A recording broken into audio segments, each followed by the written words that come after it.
ያለነው ዘ ጆርኒ የሚል የማይደገም ጉዞ የሚል መጽሐፍ እያነበብን ያለነው። አብራችሁን ላልተጓዛችሁ ሰዎች የማይደገም ጉዞ የተጻፈው በኢቫንጀሊስት ቢሊ ግራም ነው። እንግዲህ ይሄንን የማይደገም ጉዞ ብዙ አይተናል። ዛሬ ደግሞ ምንድነው የምናየው? ይሄንን ደግሞ የዛሬውን አነብላችኋለሁ። ሰዓት አትርፈን ደግሞ እንወያይበታለን። ጌታ ይረዳናል። ሃሌሉያ። በየትኛውም አቅጣጫ መጓዝ ይላል። በህይወትህም ያሉት ለነርሱ ለሞተውና ለተነሳው እንጂ ወደፊት ለራሳቸው እንዲኖሩ ስለ ሁሉ ሞተ ይላል። ሁለተኛ ቆሮንቶስ ምዕራፍ 5 ቁጥር 15። ሕፃን ልጅ ሁል ጊዜ ሕፃን እንደሆነ እንዲቆይ እንደማይጠበቅ ሁሉ አዲስ ክርስቲያንም ባለበት መቆየቱ የሚወደድ ነገር አይደለም ይሉናል። መጽሐፍ ቅዱስ አዲስ የተወለዱ ሕፃናት የሚለን ያለ ምክንያት አይደለም። መጀመሪያ ወደ ክርስቶስ ስንመጣ እንዲሁ ማለትም መንፈሳዊ ሕፃናት ነንና። አንደኛ ጴጥሮስ ምን ይላል? አንደኛ ጴጥሮስ ምዕራፍ 2 ቁጥር 2 እግዚአብሔር በመንፈሱ በውስጣችን በመስራትና ልባችንን በመለወጥ ቤተሰቡ አባላት አድርጎናል። ይሁንና አዲስ እንደተወለደ ሕፃን ገና ደካሞችና ለጉዳት የተጋለጥን መሆናችን ከጨቅላነት አልፈን ወደ መንፈሳዊ ብስለት እንሸጋገር ዘንድ እርዳታና እገዛ ያስፈልገናል። ለመሆኑ መንፈሳዊ ብስለት ምንድነው? ልደትና እድገት። የአምስቱ ልጆቻችን ይላሉ ጻፊው ናቸው እንደዛ የሚሉት። የአምስቱ ልጆቻችን ልደት ለኛ የተለየና ውብ ነበረ። በተለይም የመጨረሻ ልጃችን የኔድ ልደት ሁልጊዜ የማስታውሰው ነው። ለዚህ ምክንያቱ አዋላጅ ዶክተሩ ሩት ስትገላገል ባለቤታቸው ነው አብሬያት እንደሆን ስለፈቀደልኝ ነበር።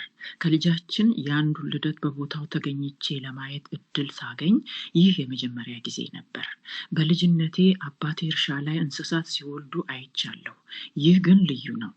ባለ በሌለ ጉልበቱ ከእናቱ ማፀን ሲወጣ ይጮህ የነበረው ይህ ጨቅላ ሰው እንጂ እንስሳ አልነበረም። ከዚህም በላይ የኔው ልጅ ነበረ። የሕፃን ልጅን መወለድ ተአምር ነው ተአምር ብለው የሚገልጹ ሰዎች ከእውነት እንዳራቁ የተገነዘብኩት ያኔ ነበረ። የኔር ልደት መቼም የማይረሳ ልዩና አንዳች ሆድ የሚያብስ ነበረ። ሩት ተቀብላ ስታቅፈው እግዚአብሔር ለኛ በአደራ ስለሰጠን ለዚህ ልጅ በጸጥታ መጸለይ ጀመርኩ። መልካምና አፍቃሪ ወላጆች መሆን እንድንችልና እድሜው ሲደርስም ወደ ክርስቶስ እንድንመራው እንድንችል ጸለይኩ። በተጨማሪም እግዚአብሔር እንዲጠብቀውና እንዲንከባከበው የእግዚአብሔር ሰው ሆኖ እንዲያድግ የጸጥታ ጸሎት አቀረብኩ። ሩትና እኔ ሌሎች ልጆቻችንን እንዳደረግነው በየቀኑ ይህንን ጸሎት ለሚያድገው ልጅ እናደርግ ነበረ። ተመልሼ ስለዚህ ጉዳይ ሳሰላስል ለልጄ ለየኔር ካደረግኩት ጸሎት በስተጀርባ ሁሉም ወላጅ ለልጁ ከሚያደርገው ጸሎት በስተጀርባ የተሰወረ ፍርሃት እንደነበር ተረድቻለሁ። ይህ ፍርሃት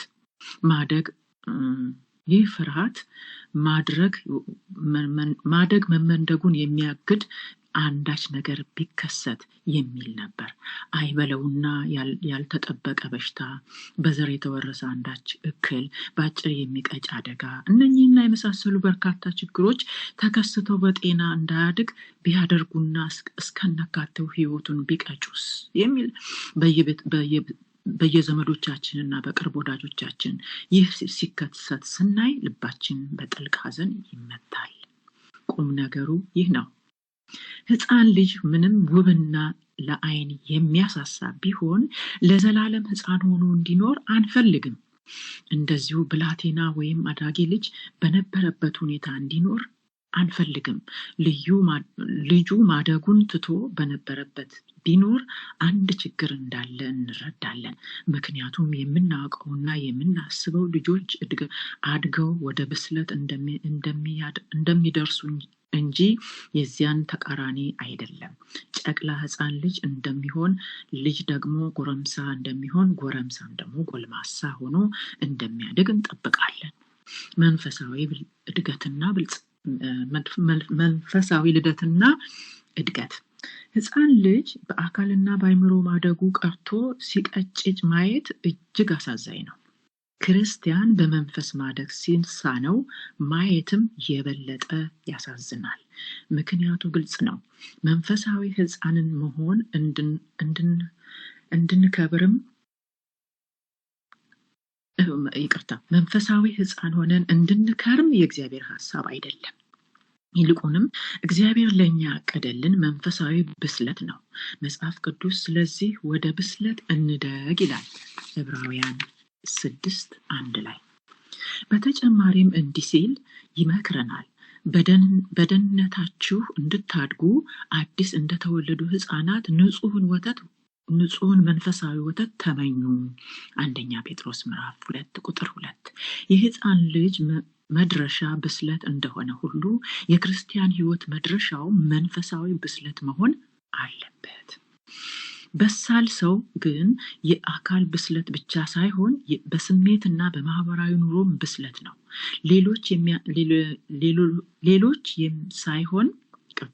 ሌሎችን የሚያስብ ኃላፊነት የሚሰማው እንደዚሁም የሚያደርገውን ነገር ሁሉ ለራሱና ለሌሎች የሚያመጣው በጎ ተጽዕኖ እንዳለው የሚገነዘብ ነው።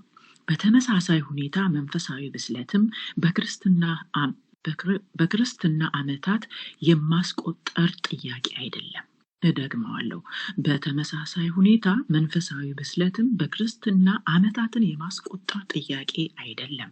የሚያሳዝነው በጣም ብዙ ክርስቲያኖች በእምነት ሳያድጉና ሳይዳብሩ አድሮ ቃሪያ ሆነው ይኖራሉ። ሲጠቁም እግዚአብሔርም እንዳደረገላቸው የሚመሰክሩት ነገር አላቸው። ይህ ግን ድሮ ጥንት የሆነ ነገር ነው። በመንፈስ ገና ሕፃናት ናቸው። በመሆኑም አንድ ሰው ከ5 ዓመት በፊት መንፈሳዊ ሕይወታቸውን ጠጋ ብሎ የመረመረ ሰው ዛሬ ተመልሶ ቢያያቸው የሚያየው ለውጥ ኢምንት ነው። የሚሆነውም ዳግም ቢወለዱም በክርስቶስ ገና ሕፃናት ናቸው። ጳውሎስ ክርስቲያን ቢሆኑም መንፈሳዊ ጨቅላ ሆነው ለቀሩት የቆሮንጦስ አማኞች እንዲህ ሲል ነግሯቸዋል። ወንድሞች ሆይ በክርስቶስ ገና ሕፃናት እንደሆናችሁ እንደ ስጋውያን እንጂ እንደ መንፈሳውያን ልነግራችሁ አልቻልኩም። አንደኛ ቆሮንጦስ ምዕራፍ 3:1። መንፈሳዊ እድገት ማነቆዎች። በእምነታችን የማናድገው ለምንድን ነው? አንዳንዴ ይሁን ብለን እንዲሰለጥንብን የፈቀድንለትና አምነን ልንቀበለው ወይም ልንተወው ያልወደድነው ኃጢአት የእግዚአብሔርን ስራ በሕይወታችን ያግዳል። ወይም ደግሞ በመንፈስ የማናደርገው የክርስቶስ ነገር ግድ የማይሰጣቸው ወይም ከዚህ አልፈው እርሱን ለሚጻረሩ ቤተሰቦች፣ ወላጆች፣ አብረውን ለሚማሩ ተማሪዎች፣ ጎረቤቶች፣ የስራ ባልደረቦች ፈቃድ ለማደር ስንፈቅድላቸው ነው። በተሞክሮዬ እንዳየሁት ግን በርካታ ክርስቲያኖች በእምነት ሳያድጉ የሚቀሩት አንድም ማደግ እንደሚያስፈልጋቸው ባለመገንዘብ ወይም እንዴት ማደግ እንደሚገባቸው ስለማያውቁ ነው። ክርስቶስ እንደሞተላቸውና ሲሞቱም የመጨረሻ መዳረሻቸው መንግስተ ሰማያት እንደሆነ ቢያውቁም በመካከሉ በሕይወታቸው ምን መከሰት እንዳለበት ግን የጠራ ግንዛቤ ያላቸው አይመስለኝም። ኢየሱስ ለተከታዮቹ እንደሚሰጣቸው ቃል የገባላቸውን የሕይወት ሙላት ሳያጣጥሙ በመንፈስ ድክምና አድሮ ቃሪያ ሆነው ይቀራሉ። ይህ የእናንተም ተሞክሮ ይሆን? እናንተም እንደዚህ ትሆኑ? ሰይጣን የክርስቲያንን አለመብሰል ሰርግና ምላሹ እንደሚሆንለት በእርግጠኝነት ተገንዘቡ። ያልበሰለ ክርስቲያን ውጤታማ ባለመሆኑ በሌሎች ሰዎች ሕይወት ላይ የክርስቶስን አሻራ መተው አይችልም። ያልበሰለ ክርስቲያን ይህ ነው የሚባል የኑሮ ዘይቤ ስለሌለው ዛሬ ለክርስቶስ የኖረ እንደሆነ በማግስቱ ዓለሙን ዘንግቶ ይገኛል። ዓለሙን ትቶትና ዘንግቶት ይገኛል። ስለዚህ ቤተ ክርስቲያን የግብዞች መናኸሪያ ናት በሚል ሰበብ ክርስትናን አንቀበልም የሚሉ ሰዎች ያልበሰለ አማኝ ደህና ተጨማሪ ምክንያት ይሆናቸዋል። ለሌሎች እንቅፋት እንሆናለን ማለት ነው። ያልበሰለ ክርስቲያን ስንሆን ለሚድኑ ሰዎች ለሌሎች እንቅፋት እንሆናለን ማለት ነው አባባሉ። ስለዚህም በምንም መንገድ በክርስቶስ እንዳታድጉ ጋሬጣ የሚሆንባችሁ ምንም ነገር ማንም ሰው ከቶ በመንገዳችሁ እንዲቆም አትፍቀዱለት። እደግመዋለሁ። ስለዚህም በምንም መንገድ በክርስቶስ እንዳታድጉ ጋሬጣ የሚሆንባችሁን ምንም ነገር ማንም ሰው ከቶ በመንገዳችሁ እንዲቆም አትፍቀዱለት። ባልና ሚስቱ ለዋድረው ፍቅራቸውን እየጠነከረ መሄድ እንዳለበት ሁሉ የእናንተም ከክርስቶስ ጋር ባላችሁ ግንኙነት ይህ መሆን አለበት። እሱን እንደ ቀላል ነገር አትቁጠሩት። ለእሱ ያላችሁ ፍቅርን በምንም አይቀዝቅዝ። መጽሐፍ ቅዱስ እንዲህ ይለናል፣ በጌታችንና በመድኃኒታችን በኢየሱስ ክርስቶስ ጸጋና እውቀት እደጉ። ሁለተኛ ጴጥሮስ ምዕራፍ 3 ቁጥር 18። እግዚአብሔር በሕይወታችሁ እንዳይሰራ ማነቆ ሆኖ የሚከለክላችሁ ማንኛውም ነገር እንዲያስወግድላችሁ አሁኑኑ ጠይቁት። በመቀጠልም በእግዚአብሔር እርዳታ የእሱ እንድትሆኑ የሚያስፈልጋችሁን አይነት ብሱል ክርስቲያኖች መሆን ዓላማ አድርጉ። ሩትና እኔ አንድ ጀግና ሰው ከእርሱ በእድሜው ከምታንስ ወጣት ሴት ጋር በፍቅር እንደወደቀ የሚያሳይ ፊልም ተመለከትን። ይህ ሰው ለፍቅረኛው አድገሽ ሙሉ ሴት የምትሆኝበትን ቀን እንዴት እናፍቃለሁ ይላት ነበር። እግዚአብሔር ለእናንተ እንዲህ እያላችሁ ይሆን? አድጋችሁ ሙሉ ሰው የምትበስሉበትን ቀን እናፍቃለሁ ይል ይሆን እግዚአብሔር? መዳረሻ ለመሆኑ መንፈሳዊ ብስለት ምንድን ነው? በሌላ አባባል እግዚአብሔር በሱ ጎዳና ስንመላለስ ከኛ ምን ይጠብቃል? መጽሐፍ ቅዱስ መልስ ይሰጠናል። ለሕይወታችን የእግዚአብሔር ፈቃድ ዕለት ተዕለት ክርስቶስን በመምሰል እንድናድግ ነው። ጉዳዩ ይህ ያህል ቀላል ነው፣ ግን ደግሞ ይህንን ያህልም ውስብስብ ነው። አንድ ሰው መልካችንን ተመልክቶ በእናትህ ነው የወጣኸው ወይም ቁጭ ወንድምህን ትመስላለህ ብሏችሁ አያውቅም?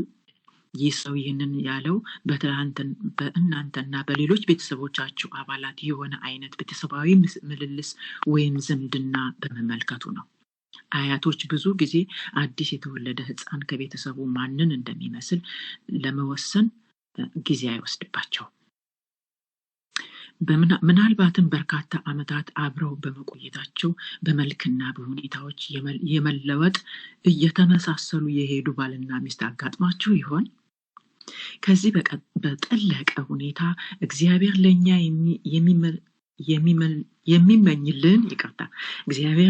የሚመኝልን ከልጁ ጋራ ቤተሰባዊ ምስስል እንዲኖረን ነው፣ እንድናበጅ ነው።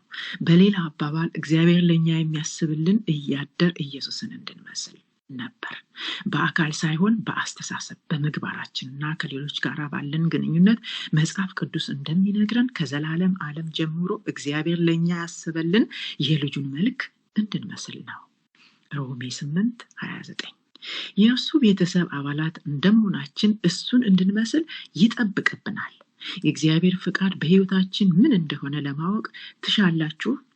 እደግመዋለሁ። የእግዚአብሔር ፍቃድ በሕይወታችሁ ምን እንደሆነ ለማወቅ ትሻላችሁ? ክርስቶስን በመምሰል እንድታድጉ ነው። መንፈሳዊ ብስለት ማለት ይህ ነው። ይህንን ዓላማ አድርጋችሁ ከያዛችሁ ሕይወታችሁ ይለወጣል። ቁልፉ እዚህ ደረጃ ላይ የምትለው ነገር በአንዳንድ ሰዎች ይሰራል። በዚህ ደረጃ ላይ የምትለው ነገር በአንዳንድ ሰዎች ይሰራ ይሆናል። ለእኔ ግን አይሆንም። የኑሮ ውጣ ውረድ ራሴን እያዞረኝ ነው። ጸሎት ምናምን እያልኩ እዚህና እዚያ መዞር አልፈልግም። እኔ ቤተክርስቲያን የምሄድ አማኝ መሆን ይበቃኛል ልትሉኝ ትችላላችሁ። ይሁንና የእግዚአብሔር ፈቃድ ለጥቂት ልሂቃን መንፈሳውያን ሰዎች ብቻ እንዳልሆነ ወይም ክርስቶስን መምሰል ያለበት ዕለት ተዕለት ኃላፊነትና ግዴታዎችን በመጣል እንዳለበት ማሰብ ስህተት ነው። ለአንድ ሰው ብቻ ማሰብ ስህተት ነው፣ ለልሂቃን ብቻ ማለት ነው። ይህንን ልብ በሉ። የእግዚአብሔር ፈቃድ ባላችሁበት ስፍራና ሁኔታ ክርስቶስን ትመስሉ ዘንድ ነው። ኢየሱስ ራሱን ከዕለት ተዕለት ሕይወት አላጎደለም። በሄደበት ስፍራ ሁሉ ኑሮና ውሎ ከሰዎች ጋር ነበር። በተወሰኑ ጊዜዎች ለማረፍና ከሰማያዊ አባቱ ጋር ብቻውን ለመሆን ከሰዎች ተገልሎ ይቀመጥ ነበር። እኛም እንዲህ ማደግ ይኖርብናል። ይሁንና ኢየሱስ በውጥረትና በግፊት መኖር ምን ማለት እንደነበረም ያውቅ ነበር። ያም ሆኖ ግን ከእግዚአብሔር ፈቃድ ወይም ልቡ ከእግዚአብሔር አልራቀም።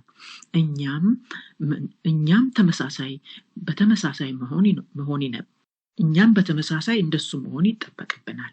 ለተከታዮቹ በጸለየው የመጨረሻ ጸሎት የሚከተሉትን ቃላት ይገኛል።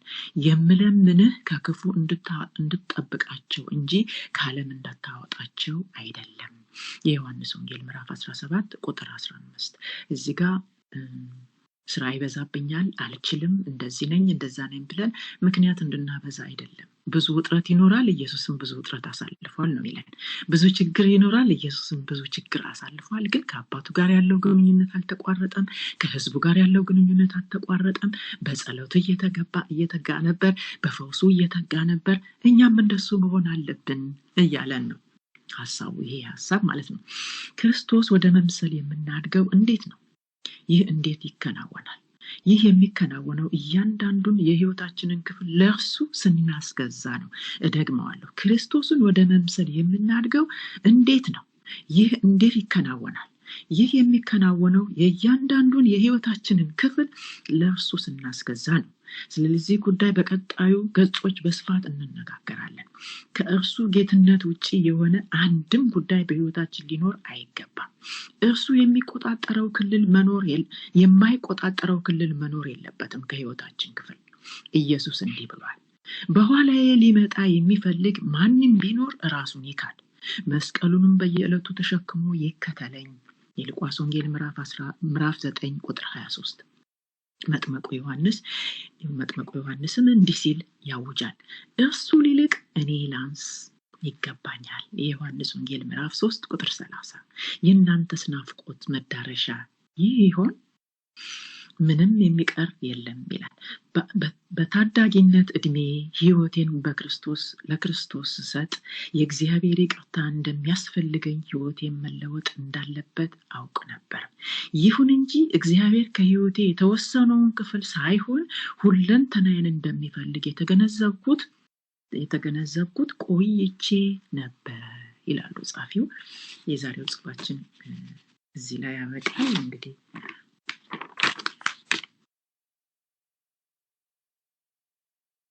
ይቀጥላል። ቆይቼ ነበር ይላል። አንድም የህይወቴ ክፍል መኖር እንደሌለበት የተገነዘብኩት ቀስ በቀስ ነበር። ክርስቶስ ጌታዬ አድርጌ ብቀበልም ይህ በህይወቴ የሚኖረውን አንድም በውል ለመገንዘብ ጊዜ ወስዶብኝ አሁንም ድረስ ያልጨረስኩት ትምህርት ነው።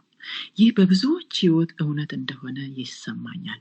በክርስቶስ አዲስ ህይወት የምንጀምረው በደስታ ዝማሬና በእግዚአብሔር ኃጢአታችንን ይቅር ስላለን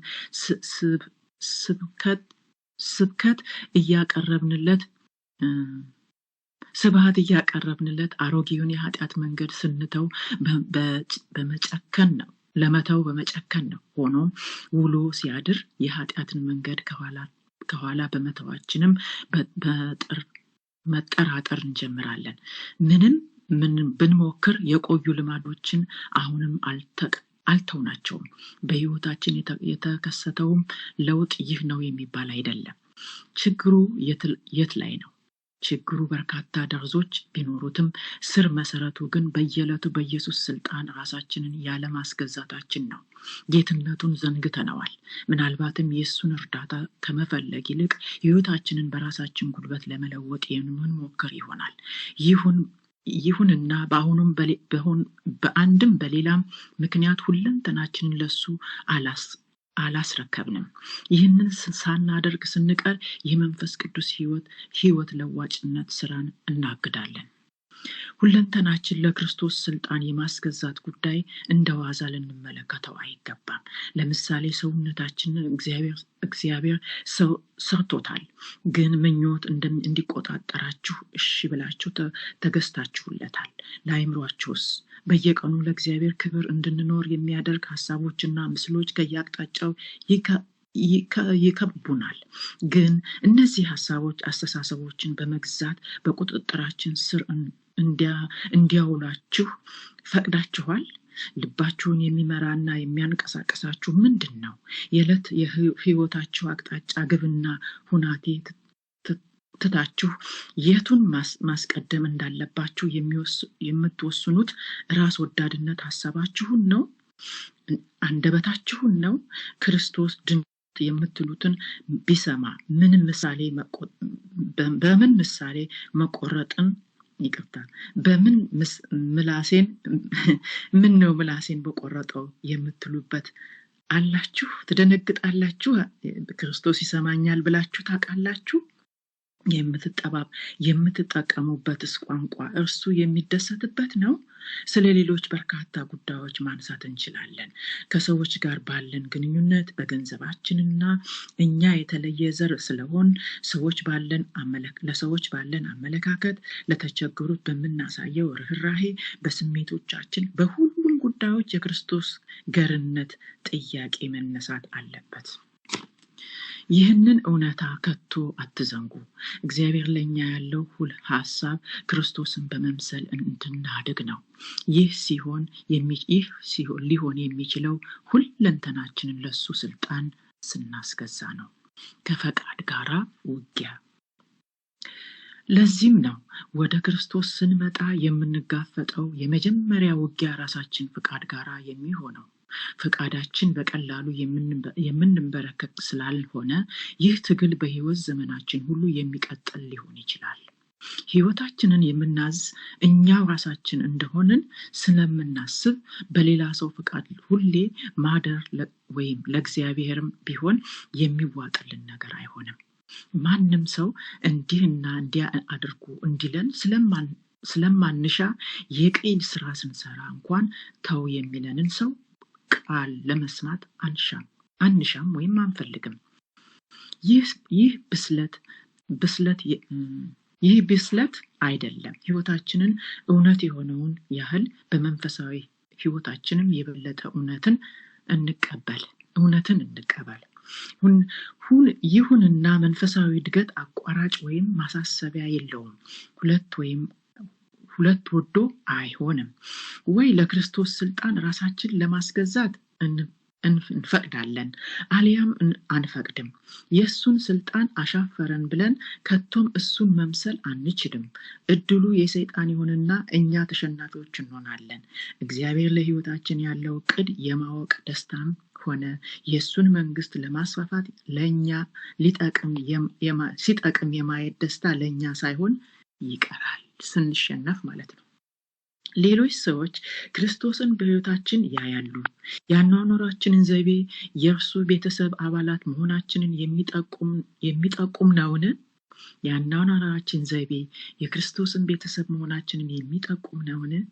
መልሱ አዎን ካልሆነ ዛሬውኑ እግዚአብሔር ክርስቶስን በመምሰል እንድታድጉ እሱ ለወሰነላችሁ ታላቅ ዕቅድ ራሳችሁን በቃል ኪዳን ለማሰር ወስኑ። በፍጹም በይደር አታቆዩት። ይህ ቃል ኪዳን እንድታደርጉ የሚከለክላችሁን ነገር በሐቀኝነት ተጋፈጡት። ከዚያም ንስሐ በመግባት ለሱ ስልጣን ራሳችሁን ለማስገዛት ወስኑ። በዚህ ውሳኔ መቼም አትጸጸቱም። አዲስ ህይወት። ይሁንና የክርስትና ህይወት መልካም ነገርን በመከልከል በአጥር የሚከለክላችሁ እንደሆነ ማሰብ የለባችሁም። ደግመዋለሁ። ይሁንና የክርስትና ህይወት መልካም ነገርን በመከልከል አጥር የሚከለክላችሁ እንደሆነ ማሰብ የለባችሁም። እግዚአብሔር ዓላማው ደስታ የሚሰጥን ነገሮች መስጠት ነው። እግዚአብሔር ዓላማው ደስታ የሚሰጥ ነገሮችን ማስጣል አይደለም ይላል።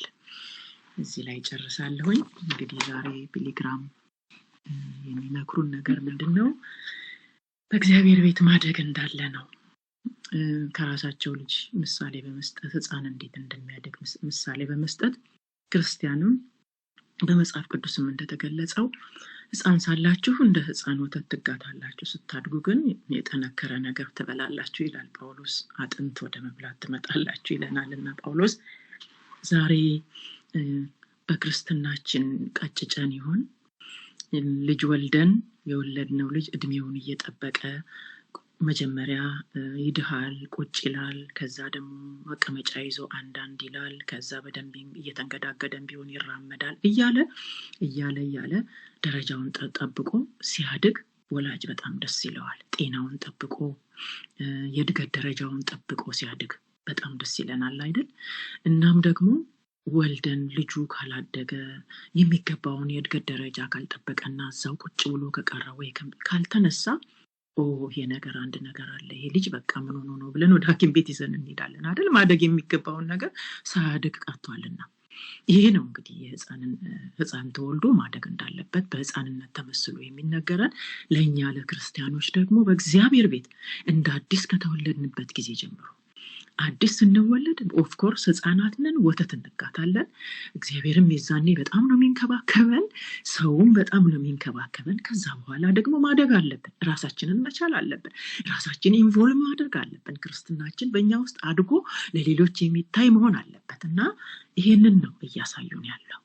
እያደጋችሁ ነው ወይ? በክርስትናችሁ እያደጋችሁ ነው ወይ? ያላደጋችሁ ክርስቲያኖች ኢት ኢዝ ናት ኖርማል አይደለም። ራሳችሁን ፈትሹ። ራሳችሁን ለእግዚአብሔር አሳልፋችሁ ስጡ።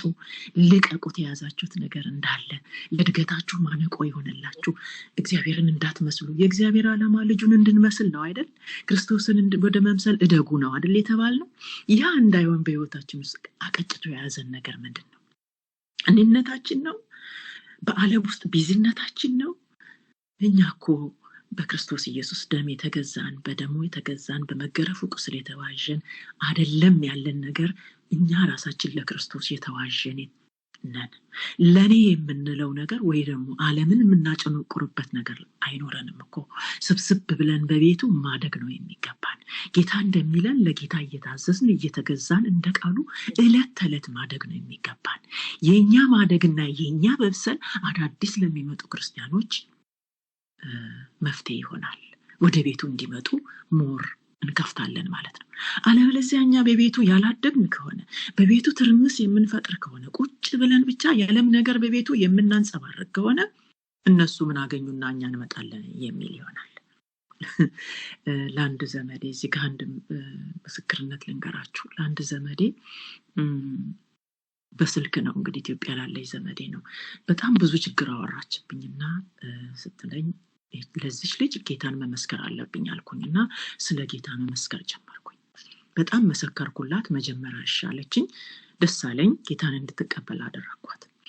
በመጨረሻ ቴክስት ስንደራረግ ልቧ እንዳልተቀበለ ስትገልጽልኝ በጌታ ቤት ያሉ ምን አገኙ አለች። ሲያማርሩና ሲጨነቁ ሲበሳጩ ነው ማየው፣ ከነሱ ምንም ህይወትን አላየሁም አለች። ወገኖቼ ምንም አላልኩ፣ መልስም አልሰጠዋትም። በቃ እንዲህ ነው።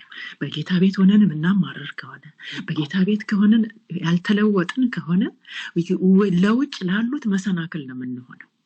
እሷ ምን አገኘችና ጌታን ተቀብላ ምን አገኘችና ምን ለውጥ አየሁኝ በሷ ላይ ነው የምንባለው። ስለዚህ ምን እያደረግን ነው? እስኪ ባለን ጊዜ ምንድነው እያደረግን ያለነው? ለራሳችን ለውጥ፣ ለራሳችን ማደግ እንዳለብን እናውቃለን። ይጠይቃል ይሄ ጽሑፍ። ማደግ እንዳለባችሁ ታውቃላችሁ? ብዙ ክርስቲያኖች እኮ ማደግ እንዳለባቸው እንኳን ስለማያውቁ ለማደጋቸው ጥረት አያደርጉም ይላል። ማደግ እንዳለብን ማወቅ አለብን። ተጽፏል በቃሉ። ወደ ክርስቶስ እደጉ ይላል። ወደ ሙላቱ እደጉ፣ እናንተ የተጠራችሁት የልጁን መልክ እንድትይዙ ነው ተብሎ ተጽፎልናል።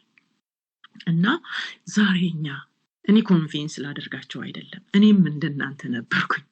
አሁንም ማደግ ያለው አይደለም ይሄንን እያወራ ያለው። ይሄ ጽሑፍ እኔን ራሴን ስለነካኝ ነው። በጣም ነክቶኛል። የት ጋር ነው ያለሁት ብዬ ራሴን እንዳይ በጌታ ቤት የት ጋር ነው ያለሁት? ሕፃን ነኝ? ጎልማሳ ነኝ? ወይስ አድጌ ጨርሻለሁ? እያደግኩ ነው የሚለውን ራሴን እንድፈትሽበት ነው የሆነ ይወጹ። ለዚህም ነው ወደ እናንተ ያመጣሁትና ዛሬ ራሳችሁን እንድትፈትሹ። የት ጋር ነው ያላችሁት? ለሰው ቁጭ ብላችሁ ለሰው መሰናክል ሆናችኋል። ለሷ ምን ለውጥ አየው? እሷ ላይ ምን ተቀየረችና ነው እኔ ወደዛ መሄደው? ያለሁበት ምን ሆነና በቃ እንደዛ ከሆነ እኔ ያለሁበት በቂ ነው እንዲሉ መሰናክል ሆነናቸዋል? ወይስ ተለውጠን የጌታን መልክ ይዘን በፍቅር ሌሎችን የምንስብ ነን?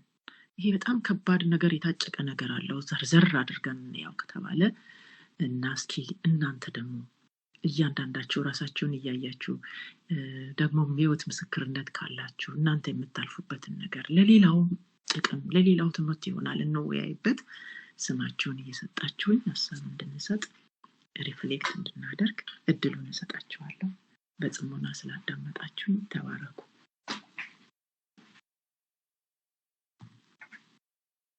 ደቂቃ አለን። ደግሞ ለውይይት ጊዜውን እንሰጣለሁ ማለት ነው። ስማችሁን ትሰጡኛላችሁ። ተሰምቻለሁ ብዬ አስባለሁ።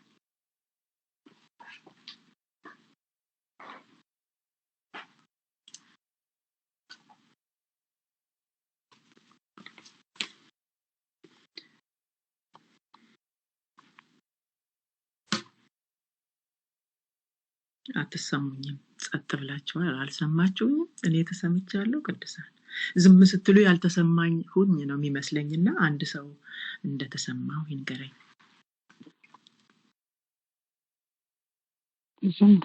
ሄሎ፣ ተባረኩ። አሜን። አቤት። ማን ልበል? ትንሽ ልናገር። ለምለም ነኝ።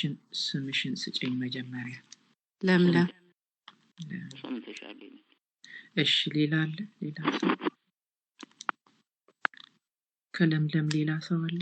ከለምለም ሌላ? እሺ፣ ለምለም እያንቺ ተናገሪ፣ ሌሎች ይቀጥላሉ። ቀጥይ። እሺ፣ ክብር ለአምላካችን ለእግዚአብሔር ይሁን። ታሪኳ የጌታ አብዝቶ ይባርክሽ። እውነት ጸጋን ያብዛልሽ። ሁላችንንም የሚነካ ነገር ነው ይሄና በጣም በእውነት እግዚአብሔር ይርዳን በነገር ሁሉና በአንድ ወቅት እንግዲህ ሁላችንም ህፃናት ነበርን አይደል? ህፃናት ሆነን አልፈናልና ህፃን መሆናችን አይደለምና ግን ማደግ ደግሞ አለብን። ህፃን ሆነን ብንቀር ምን ያህል ነው ወላጆቻችን ቤተሰቦቻችን የሚያዝኑት? እንግዲህ ሀዘናቸውን ገምቱ። እና ጌታንም አውቀን ወደ ጌታ ቤት መተን እሱን ስናቅ ወደ ጌታ ሙላት ለማደግ ነውና መንግስት ቀይረናል አይደል? ከነበርንበት ከክፉ ከጨለማ ወደ ብርሃን መተናልና በብርሃን ስንመላለስ ደግሞ ሁሉ ነገር በብርሃን ነውና ምን ያህል አድገናል የሚለው እሱን ነውና እሱ ነው በጣም በልቤ የቀረውና ህፃን ሆነን ማለፍ እንግዲህ ሁላችንም ግዴታ ነው። ችግራችን ምንድነው? አለማደጋችን ነው ክፋቱ እንጂ ሁላችንም ህፃናት ሆነን አልፈናል። እና ሳናድግ ስንቀር ነው እግዚአብሔር የሚያዝነው ዛሬም በመንፈሳዊ ህይወታችንና ምንድነው መንፈሳዊ ህይወታችን እንዳያድጉ የሚያደርጉ ነገሮችና አሁን እንዳነበብሹ ስከታተልሽ ነበርና በመንፈሳዊ እድገታችንን የሚገቱ ነገሮች እንግዲህ ምንድናቸው? ይዘናቸው በቃ የኔ ነው፣ አመሌ ነው፣ ጸባዬ ነው፣ ያደኩበት ነው ብለን ይዘናቸው ልንተዋቸው የማንፈልጋቸው ኃጢያቶች አሉ የለመድናቸው ስናድግ እና እነሱ አንቀው እንደሚይዙን መንፈሳዊ ህይወታችንን ክርስትና ህይወታችንን አንቀው እንደሚይዙ እና ለሌሎችም ደግሞ ትልቅ እንቅፋት እንደምንሆን በእግዚአብሔር ቤት ለምን የሚያዩን አሉና ስንመላለስ በዚህ ምድር ላይ የሚያዩን ሰዎች አሉና ምን ያህል እንቅፋት እንደምንሆን እሱን ነበር ሳስብ የነበረው ጽሁፉን ስታነቢና እና ዛሬ ስንመላለስ በዚህ ምድር ስንኖር ምንም ነገር ወደ ጌታ ከማደግ ከሚያግደን ነገር መራቅ እንዳለብን እና መጠንቀቅ እንዳለብን እና አድገን እግዚአብሔር የሚፈልገው ሙሉ ሰው ሆነን ሊያየን ነው የሚፈልገው ወደ ክርስቶስ ሙላት አድገንና የእግዚአብሔር ፈቃድ እለት ክርስቶስን እየመሰልን ወደሱ ሙላት እንድናድግ ነውና አባታችንን እየመሰልን ማደግ ይሁንልን። ሁላችንም ጌታ ይርዳን በነገር ሁሉና እግዚአብሔር ለኛ እንግዲህ ያሰበልን ምንድነው? በጽሁፉ ልጁን እንድንመስል ነው። በቃ ይህ የእግዚአብሔር ፈቃድ ነው።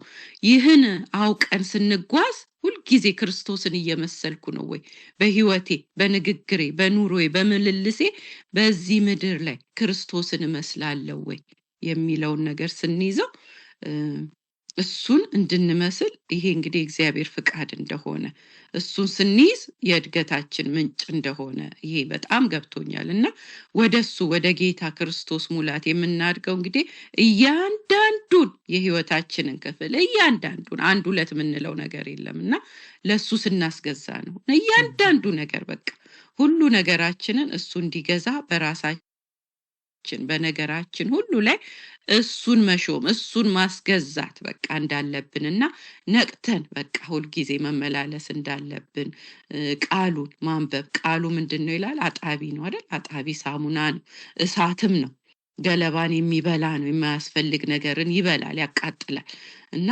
እለት ቃሉን እያነበብን እያጠናን ወደሱ ሙላት እናድጋለን ማለት ነውና በጣም በልቤች ስለቀረች ነው ጌታ አብዝቶ ይባርክሽ ተባረኪ አሜን አሜን ለምለም የጌታ እንችንም ብርክ ያደርግሽ በደንብ አርግሽ ነው የገለጽሽው የመጽሐፉን ሐሳብ እውነት ነው እያንዳንዳችን ማደግ የምንችለው ሁሉ ነገራችንን ለጌታ አሳልፈን ስንሰጥ ነው አንድ የሰውነት ክፍላችን መቅረት የለበትም ሁሉንም ከአስጸጉራችን እስከ ጥፍራችን ምኞታችንን ሐሳባችንን ሁሉ ነገራችንን ጌታ እንዲገዛው አሳልፈን ስንሰጥ ለጌታ ስንገዛ ነው የምናድገው በቃ ለሱ አሳልፈን ስንሰጠው ጌታ ይገዛናል ሲቆጣጠራል እኛኮ አሁን ችግራችን ምንድነው ራሳችን ምን ይዘው ነገር አለ ይሄ እኔ ብለን ደብቀን ምን ይዘው ነገር አለ ያ ኃጢአት ነው ለሁሉን ነገራችንን ለጌታ መልቀቅ አለብን መገዛት አለብን በቃ ራሳችንን በጌታ እግር ስር ስናስገዛ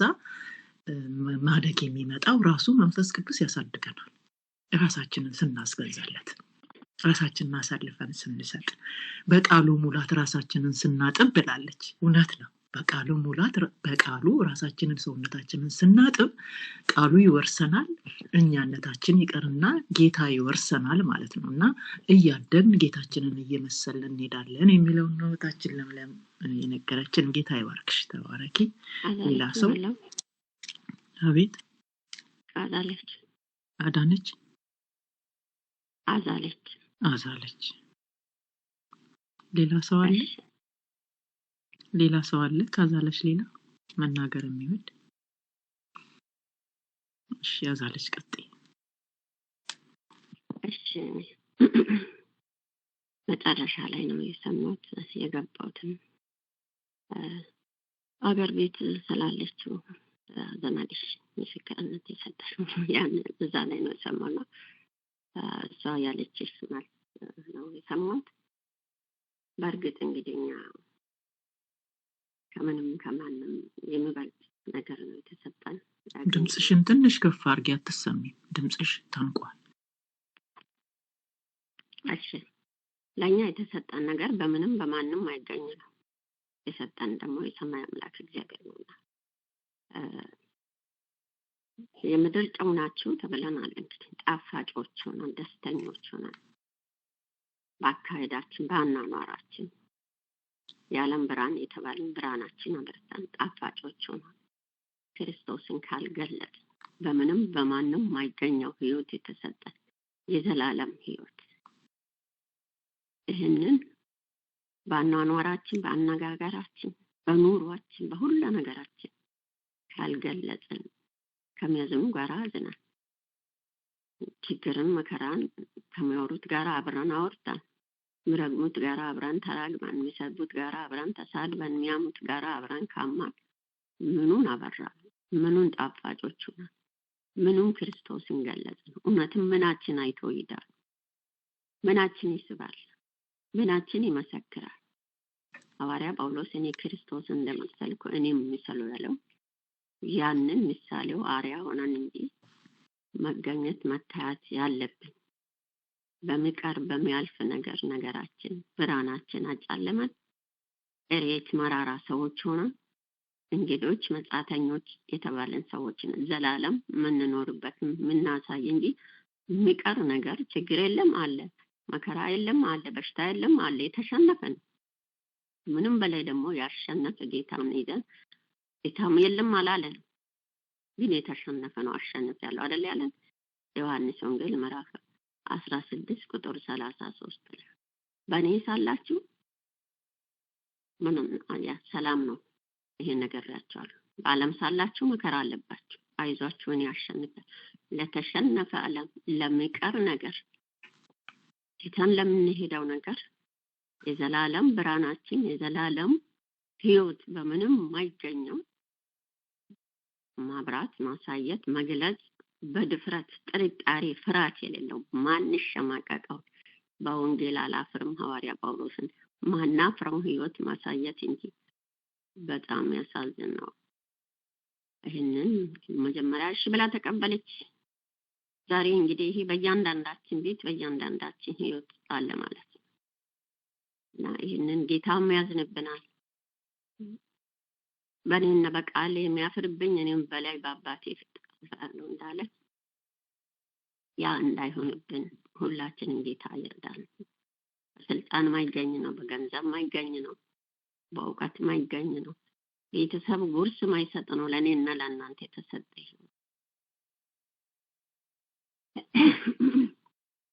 ይቅርታ ያው ክርስቶስ ራሱን ነው የሰጠን። ልጆች ተብለናል፣ ወራሾች ተብለናል። ይህ ጥልቅ ምስጢር በምን ይገኛል? ይሄ ስለዚህ ይህንን ሆነን ማየት መታየት ማሳየት መግለጽ እውነት የሆነው ነው፣ ውሸት የሆነው ነው አይደል? ሰው ውሸትን እውነት አድርጎ ይናገራል፣ ያሳያል፣ ይገልጻል። የሌለ ነገር እንዳለ አድርጎ የምድራዊ ነገር ይታያል፣ ይሰማል። እውነት የሆነው ነገር የሚታየውን የሚዳሰሰውን ማይሰወረው ማይደበቀውን ማይሸሸገው ነገር ሸሽገን ተመሳስለን ጌታ መደበቅ ያዝንብናል። ጌታ ይርዳን ሁላችንም። ለዚህ ብቆች አንቺ ሆነሽ ታይተሻል ተገኝተሻል ብሉ ብቆ አይደለም፣ ግን የበለጠው ሆኜ እንድገኝ ጌታ እንደራዳኝ በጣም ውስጤ ተሰብሯል። አሁን ይሄን ስትይ ይሄ በእያንዳንዳችን ቤተሰብም በራሴም ቤተሰብ በእኔም ዙሪያ ያለ ነው የምለው ነው። ጌታ ይባርክሽ። ተባረክ ታርግዬ። አሜን አሜን። ጌታ ይባርክሽ እህቴ አዛለች። እግዚአብሔር አምላክ የተባረከ ይሁን። ከዓለም የተለየን እና ዓለምን መምሰል የለብንም። ከዓለም ከኛ ዓለም የሚማረው ነገር መኖር አለበት። ዓለምን የሚስብ ነገር ሊኖረን ይገባል። ይሄ የሚሆነው ደግሞ ስናድግ ነው። በክርስትናችን ስናድግ ስንበስል ብስለት ሲመጣ ነው እና ያ ከሌለን ከዓለም በምንድን ነው የምንለየው? መብሰል አለብን። አሁን ማደግ አለብን ነው። እያንዳንዳችን ክርስቲያኖች በቤቱ ያለን በቃ ድኛለሁ፣ መንግስተ ሰማያትን እወርሳለሁ፣ ኢየሱስ ክርስቶስን አምኛለሁ፣ የይሁድ ክርስቲያን ነኝ፣ በቃ ሌላው አይመለከተኝም፣ ሌላው ሰባኪው ነው፣ ሌላው ዘማሪው ነው የምንል ከሆነ እንዴት ነው የምናድገው? የተጠራነው ሁላችንም ነን። ጸጋ ልዩ ልዩ ነው። ልዩ ልዩ ጸጋ ለሁላችንም ተሰጥቶናል። ያ ጸጋም እንዲገለጽ እኛም እንደ ልጅነታችን በቤቱ ምን እንድንገለገል የዕለት ተዕለት እድገት ያስፈልገናል። ልክ ጸሐፊው እንዳሉት አንድ ልጅ ተወልዶ እድገቱን ጠብቆ እንደሚያድገው እኛም በጌታ አዲስ ህይወት ውስጥ ገብተናል። ህብረት ውስጥ ጨምሮናል። ልጆቼ ናችሁ ብሎናል። ማደግ አለብን ማለት ነው። መብሰል አለብን። ለሌሎች አርአያ እንዴ ደቀ መዛሙርቴ መሆናችሁን በፍቅራችሁ ያውቋችኋል አይደል ያለው እንደ ኢየሱስ ክርስቶስ በዮሐንስ ወንጌል ላይ ብሏል እኮ። በፍቅራችሁ ያውቋችኋል፣ ይለዩአችኋል፣ ዓለም ይለያችኋል የኔ ደቀ መዝሙር መሆናችሁን። ጴጥሮስ በካደው ጊዜ እነዛ እንትኖቹ አንተ እሱን ነው የምትመስለው ያሉት እኮ ስለሚለይ ነው። የጌታ ደቀ መዝሙር ነበር። ኦፍ ኮርስ ከሱ ጋር 3 ዓመት ተኩል አብሮ የተማረ ወደ ደረቱ ተጠግቶ ብዙ ነገር ያደረገ እሱን ይመስል ነበር። እሱ በፍራቻ ቢክደውም ሰዎቹ አውቀውታል፣ ለይተውታል። እንዲህ የምንለይበት መንገድ ሊኖር ይገባል። ወይ በፍቅራችን፣ ወይ ባነጋገራችን፣ ባኗኗራችን፣ በሁሉ ነገራችን እድገትን አሳይተን ዓለምን የምንማርክ እንጂ ልክ ቅድም እንዳልኳችሁ እንደ ጓደኞቼ ሁሉ ገብተው ምንም ለውጥ አላየሁባቸውም፣ ሲማረሩና ሲያለቅሱ ነው ማለት ለምንድን ነው ሃይማኖትን ጥዬ ወደዛ ምገባው ብዬ ተመለስኩ ነው ያለች። ድንግጥ ነው ያልኩት በውስጤ። ጌታ ሆይ ብዬ በጣም ነው የጸለይኩት። ታዲያ ምናችን ነው የሚማርከው ነው ያልኩት። በቃ ምናችን ነው የሚማርከው? እኛ ካልተለወጥን፣ ካላደግን፣ ከምሬት ካልወጣን፣ በቃሉ ካልተሞላን፣ የድሮ ማንነታችን ካልተቀየረ፣ አዲሱ ማንነታችን በውስጣችን ካላደገ ምንድነው ታዲያ በቤታችን አድሮ በመጻፊው አድሮ ቃሪያ አድሮ እዛው ከሆነ ይሄ ራሳችን መፈተሽ ይገባናል። በቃ ህፃኑ ካላደገ እንደሚያስጨንቀን ሁሉ ዓለም አደጋችን በመንፈሳዊ ነገራችንና በእግዚአብሔር ቤት ባለም አደጋችን በደንብ ንስሐ መግባትና ራሳችንን በጌታ ፊት በጾም በጸሎት ቁጭ ብለን ራሳችንን መፈተሽ ነው የሚገባን። እኩል ነን በጌታ ቤት ሁላችንም እኩል ነን። ሁላችንም ወደ ጌታ መምሰል እንድናድግ ነው ቃሉ የሚለን። እስኪ ሌሎቻችሁ ተያዛለች። ጌታ ይባርክሽ። ይሄንን ነው ልትነግረን የነገረችንና ጌታ ይባርክሽ። ሰዓት ስላለን ሌላ ሰው ልቀበል። 5 ደቂቃ አለን። በዚህ ዙሪያ በጣም መነጋገር የምንችልበት ነጥብ ነውና ሌሎቻችሁ ሀሳብ መስጠት የምትወዱ ልቀበል። ድምጻችሁን አሰሙኝ እኔ እንዳልጨርሰው ሰዓቱ።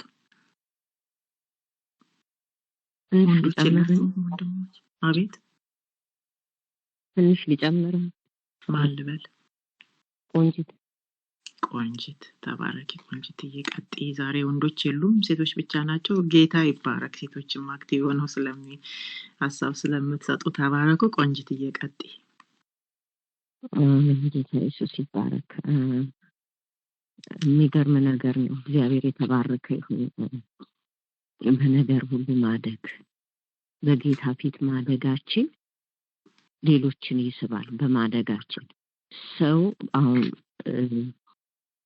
አንድ ነገር በምድራዊ ነገር ሲያድግ፣ በምድራዊ ብልጥግና ማለት ነው ሲያድግ ወይ በሆነ ነገር ያ ሰው እንዴት እንዲሁ ሊሆን ቻለ? እንዴት ተለወጠ? አንድ ጊዜ እኮ ለውጥ አመጣ። እንዴት ይህን ሁሉ ሀብት ሊያገኝ ቻለ? እንዴት እንደዚህ ሊሆን ቻለ ብሎ ሰው ያንን ይመረምራል፣ ይጠይቃል፣ ያንን ለመሆን ይመኛል። ምን ስለሆነ? በህይወቱ ለውጥ ታይቷል፣ በኑሮው ለውጥ ታይቷል። ሰው የሚታይ ለውጥ አሳይቷል። በመንፈሳዊ ነገርም እኛ ያ ሰው በተለያየ መንገድ ሊያመጣው ይችል ይሆናል፣ ግን እኛ በመንፈሳዊ ነገር ህይወታችን የሚያድገው በምንድን ነው? ህይወታችን የሚያድገው በቃ ነጥሮ ተዘጋጅቶ የተቀመጠልን የእግዚአብሔር ቃል አለ። ቃሉን በመብላት ነው። ሁሉ ጊዜ ለሰውነታችን እንደምንጠነቀቀው ይሄንን ቫይታሚን ያንን ቫይታሚን ይሄን ቫይታሚን እየተባለ እንደምንወስደው ለሰውነታችን ጥንቃቄ እንደምናደርገው በህይወታችን ከእግዚአብሔር ጋር ላለን ነገር ቃሉን በመብላት ነው። ሁሉ ጊዜ በቃ ማደጋችን የሚታወቀው በቃሉ ነው። ቃሉ ውስጥ ያለውን ቃሉን ሁሉ ጊዜ ረሃባችንም ጥማታችንም ቃሉ ሆኖ ሁሉ ጊዜ ስንወጣ ስንገባ ቃሉን ከበላን፣ ቃሉን ወደ ውስጣችን ካስገባን በቃሉ ልናድግ እንችላለን። ማደጋችን በቃሉ ነው። ነገር ግን ቃሉን ካልበላን፣ ቃሉን ካላነበብን፣ ስለ ቃሉ ምን የምናውቀው ነገር ከሌለ ልናድግ አንችልም። እዛው ነው ምን ሆነ። እንደውም ምን እንሆናለን? ቀስ እያልን እንወጣለን፣ ከዛ እንጠፋለን። ለምን? በቃ እየቀጨጭን ነው ምን ሄደው ከዛ በኋላ መታመም አለ፣ መሞት አለ። እና ቃሉ ነው የሚያሳድገን። ይሄ ሰዎችን የማያድግ ልጅ እግዚአብሔር ቤተሰቡ ያዝናል አይደል? በየጊዜው ሲያዩ ያ ልጅ እድገት ከሌለው አይደለም ቤተሰቡ ጎረቤት ሁሉ ያዝናል። እንዴት ነው ይሄ ልጅ ማያድገው የሚባል ነገር አለ። እና እግዚአብሔርም ያዝናል። ሌሎች ቅዱሳኖችም ቢሆኑ ሲያዩን ምንድነው ከህይወታችን እንዴት ነው? አንዳንድ ክርስቲያኖች በጣም ቶሎ በእግዚአብሔር ቃል ዕውቀት የሚያድጉ አሉ። ለምንድን ነው? በቃ ከገቡ አይቀር በቃ ከቃሉ ጋር ይጣበቃሉ። ቃሉ ይሄ የነጠረ ቃል ነው። ከቫይታሚኖች ሁሉ በላይ የሆነ በቃ ለኛ ተዘጋጅቶ የተቀመጠ እግዚአብሔር ለልጆቼ ብሎ ያዘጋጀልን እንድናድግ ወደ እርሱ እንድንቀርብ ያዘጋጀልን እግዚአብሔር ቃል ነው። እሱን አዘወትረን ሌት ቀን ሁሉ ጊዜ ቃሉን ስንወጣ ስንገባ ቃሉን ማንበብ እንዳለብን፣ ቃሉን መብላት እንዳለብን እንደገና ደግሞ የሰማነውን ቃል የተማርነውን ቃል በህይወታችን አፕላይ እያደረግን እንደ ቃሉ ስንኖር ነው። ቃሉን ማንበብን ብቻ ሳይሆን ቃሉ ምን ይላል ቃሉና እኔ ራሴን ማስተያየት አለብኝ። ምን ላይ ነኝ ያለ አሁን ቃሉ እንደሚለኝ ነው ወይ ያለሁት? ራሴን ከቃሉ ጋር እያስተካከልኩ እያስተያየሁ ራሴን ማስተካከል በቃሉ ማደግ እንዳለብኝ እና ከሁሉም የሚያሳድገው ቃሉ ነው። ቃሉ በውስጤ ካለ ምንም ነገር ችግር ቢመጣ መከራ ቢመጣ ምን ቢመጣ እግዚአብሔር በቃሉ ታማኝ ነው። ጸንተን በቃ እንቆማለን። ቃሉ ማለት አለት ነው። ባሸዋ ላይ አይደለም የቆምነው፣ እኛ በአለቱ ላይ ነው። ጸንተን እንቆማለን። ግን ቃሉ ከሌለን በትንሽ ነገር ያው እንወሰዳለን። ችግር ሲመጣ እንደዚህ ሆኜ ነው ሰዎች እንደዚህ ሲሉ እሷ እንዲህ ያለችኝ እንደገና መመለስ። ለምን? ቃሉ የለንም፣ ስር አልሰደድንም። ስለዚህ ስር የምንሰደው የምንታነጸው በእግዚአብሔር ቃል ስለሆነ ሁሉ ጊዜ ቃሉን በልባችን ውስጥ በቃ ማስገባት እንዳለብን ምሳ ቁርስ ራት እንደምንበላው እንደገና ስንሄድ ስንመጣ ስንሰራም ያነበብነውን ቃል የተማርነውን ቃል ማመንጀግ አለብን። ራሳችንን ከቃሉ ጋር ማስተያየት አለብን። ምንድነው እንደ ቃሉ ነኝ ወይ የት ጋር ነው ብለን ደግሞ ራሳችንን ማስተካከል አለብን እላለሁኝ። እቺን ልጨምር ብዬ ተባረክ። አሜን። ተባረክ የጌቴ ቆንጂት። ልክ ነው።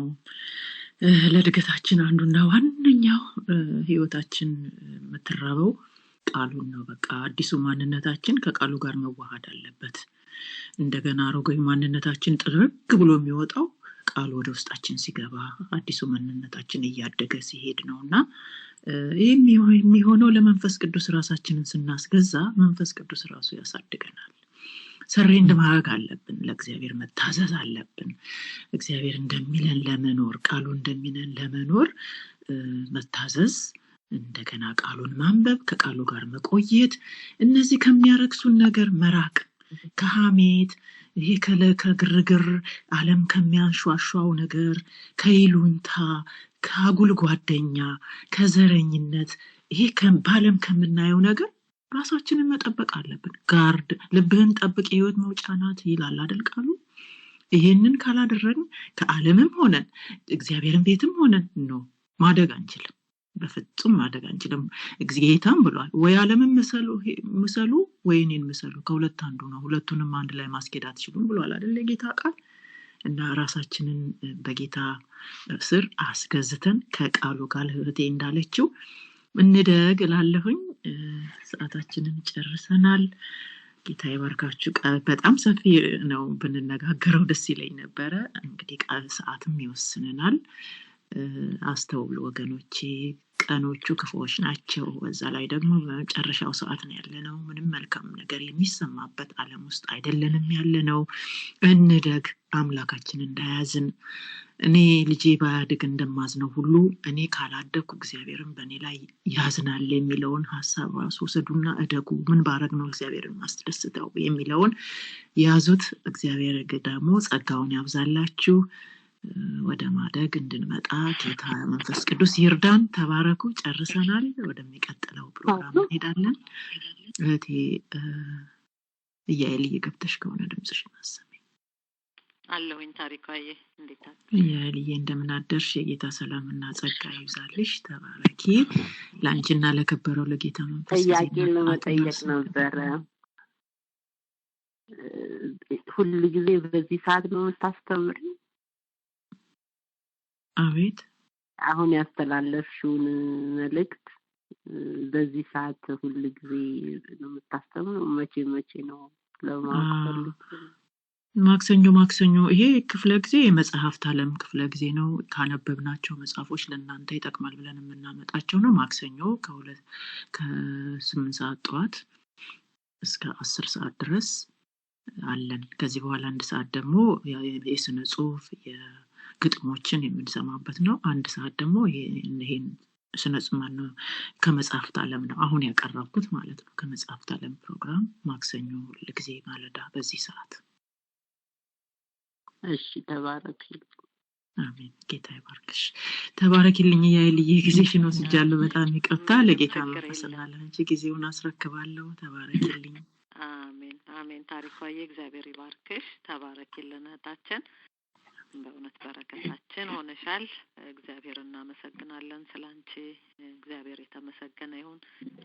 እንደው ወደ በስተመጨረሻውም ቢሆን የገባሁት በጣም የሚጠቅመንን ነገር ነው እግዚአብሔር የላከልን። እንግዲህ የሁሉም ነገር በመወለድ ይጀምርና ግን ማደግ እንዳለበት በደንብ አድርገሽ ነው ያሳየሽን።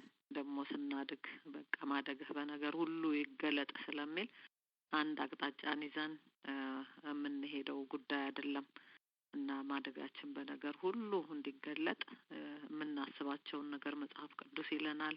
ምክንያቱም ነገሮች ሩቅ አይደሉም። በቃ እንዴት አድርጌ ነው ህይወቴን እንዲያድርጌ ለማደግ የምጥረው የምንለው ጉዳይ ሳይሆን እዛውኛው ጋር ያለ ነው እና ይህንን አስብ ማደጋችን እንዲገለጥ ይህንን አስብ እያለ መጽሐፍ ቅዱስ የሚገልጽልን ስፍራ አለ እና ማሰብ የሚገባንን አስበን ማሰብ የሌለብንን ወይም ማድረግ ያለብን ኃጢአትም ሁሉም ከሀሳብ ስለሚጀምር ማለት ነው እና እንደዛ የሚጎተጉተንን ነገር ሁሉ አስቁመን ግን በእግዚአብሔር ቃል ራሳችንን እያደስን እየሄድን ማደግ ይሁንልን። ጌታ ኢየሱስ ይባርክሽ። ተባረኪ። ወገኖቼንም ሁላችሁ እንዴት ናችሁ? ሰላም ለእናንተ ይሁን። እግዚአብሔር ይመስገን ስለ ሁሉም። ክብር ለአምላካችን ይሁን። እንደገና ደግሞ በዚህ መልክ አገናኘን። ጌታ ቸርነት ነው። እግዚአብሔር ይመስገን። እንቀጥላለን። አሁን ደግሞ በስነ ጽሁፍ ያው የእግዚአብሔርን ሀሳብ ደግሞ እንካፈላለን። የተዘጋጃችሁ ወገኖች ድምጻችሁን አሰሙ። ስማችሁን ስጡኝ። እናይታለሁ። ሰንዬ እንኳን ደህና መጣሽ። ራሄል አለው ራሄልዬ እንኳን ደህና መጣሽ። ወርቅነሽም አለው። በርቅነሽ እሺ እንኳን ደህና መጣሽ።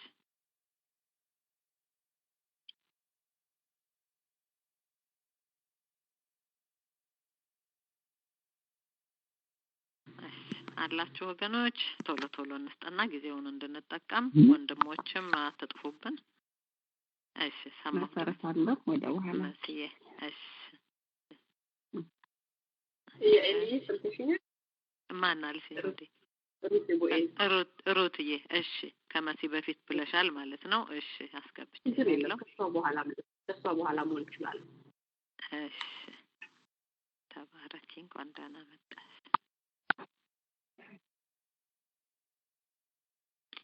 እሺ ወይ ሰላም ሰላም። ሰማን። እሺ ሰላም አለሽ? እግዚአብሔር ይመስገን ደህና ነኝ። እግዚአብሔር ይመስገን። ይቅርታ ከኔ ጋር የምታወሪ መስሎኝ ነው። ታሪኳዬ ሚውት አድርጊውማ። ስልክሽን የሚሰራ እኮ ጠዋት ደውለሽ ነበረ። All participants are now muted. Press star 6 to unmute your line.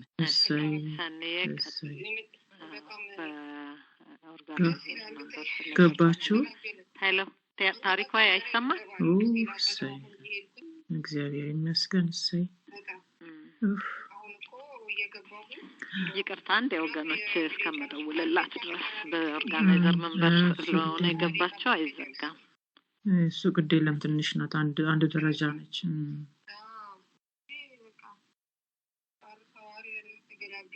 እናለው ደህና ነን እግዚአብሔር ይመስገን።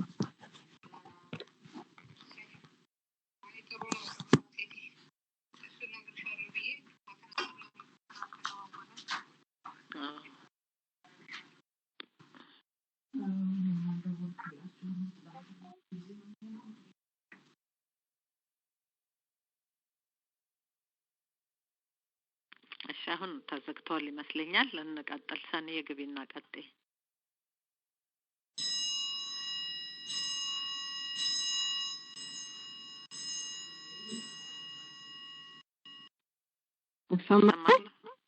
ሰማያለሽ? ሰኔ ቀጥይ። እሺ ተባረኪ። ያኤል እግዚአብሔር ይባርክሽ። ተመልሽ ይባረክ። ባርኮ ለበረከት ያድርግሽ። ጸጋውን ያብዛልሽ። ፊቱን ያብራልሽ። ትውልድሽ ዘርሽ ይባረክ። ታሪኳዬ ተባረኪ፣ ዘመንሽ የተባረከ ይሁን። በጣም አስተማሪ ስነ ጽሁፎችን አንቺ ያመጣሽልን ሰውን ስለማታሳትፊ ደግሞ ቅዱሳንን ተባረኪ እህታችን፣ በጣም ያስተምራል። እግዚአብሔር ይባርክሽ። ራሄልዬ ሰምችሻለሁ፣ ሮቴ ቢኤዝዬ፣ ብርቅነሽዬ፣ ሁላችሁም ቀጥላችሁ የምትገቡ እግዚአብሔር ይባርካችሁ። ሰውነትና ዛሬ በጋሻውን አልሰማዎችም። እግዚአብሔር ይባረክ ስለ ሁሉም ነገር ባሉበት ተነሱ።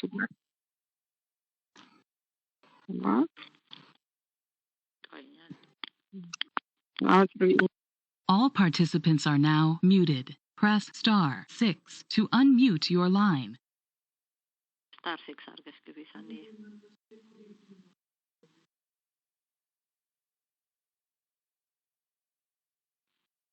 ሰማላ ታዲያ ማን ያኤልዬ እግዚአብሔር ይባረክ። ክብር ለአምላካችን ለእግዚአብሔር። የረዳን ያገዘን እግዚአብሔር ይባረክ።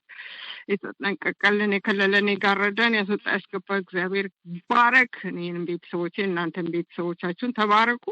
ባለፈው ሳምንት የጾም ጸሎት ጊዜ ነበረ። እግዚአብሔር ይባረክ። ክብር ለእግዚአብሔር ይሁን። ክብሩን እሱ ጠቅልሎ ሰዳ አምላካችን። ተባረኩ ሁላችሁ። ሃሌሉያ። የማይደፈር ሰላም አለኝ ኢየሱስ የሰጠኝ፣ እመሰክራለሁ ለዓለም ሁሉ በፍራቻ በጭንቀት ላሉ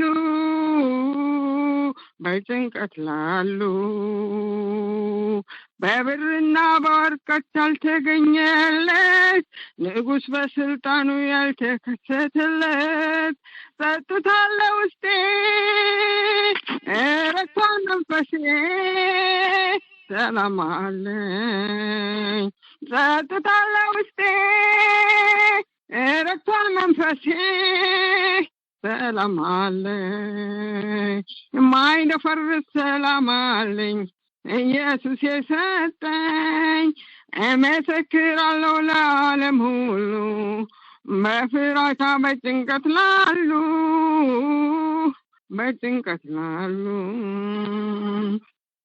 አልከፈትኩበትም፣ ገንበስ ቀና አላልኩም፣ ረጅም ጎዳና በእግሮች አልኮተንኩም። በነፃ አገኘሁት አምላኬ ታደልኩት ሰላም አለኝ። በነፃ አገኘሁት ከአምላኬ ታደልኩኝ ሰላም አለኝ። የማይደፈርስ ሰላም አለኝ ኢየሱስ የሰጠኝ፣ እመሰክራለሁ ለዓለም ሁሉ በፍራቻ በጭንቀት ላሉ ከስፍረት በግዞት ብቀመጥ አልፈራ፣ የባህር ምስጢር ሆነ ሲበዛ ሁሉም ሲፈራረቅ መንገዴን እንዳለቅ ሰላም አለኝ። የማይደፈርስ ሰላም አለኝ ኢየሱስ የሰጠኝ፣ እመሰክራለሁ ለዓለም ሁሉ በፍራቻ በጭንቀት ላሉ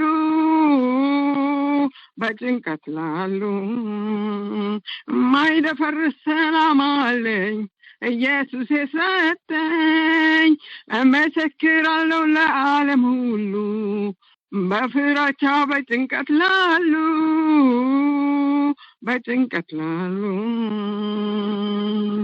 በብርና በወርቅ ያልተገኘለት ንጉሥ በስልጣኑ ያልተከሰተለት ጸጥታ ለውስጤ ረክቷል መንፈሴ ሰላም አለኝ። ጸጥታ ለውስጤ ረክቷል መንፈሴ ሰላም አለኝ። የማይደፈርስ ሰላም አለኝ ኢየሱስ የሰጠኝ፣ እመሰክራለሁ ለዓለም ሁሉ በፍራቻ በጭንቀት ላሉ የማይደፈርስ ሰላም አለኝ ኢየሱስ የሰጠኝ፣ እመሰክራለሁ ለዓለም ሁሉ በፍራቻ በጭንቀት ላሉ በጭንቀት ላሉ ሃሌሉያ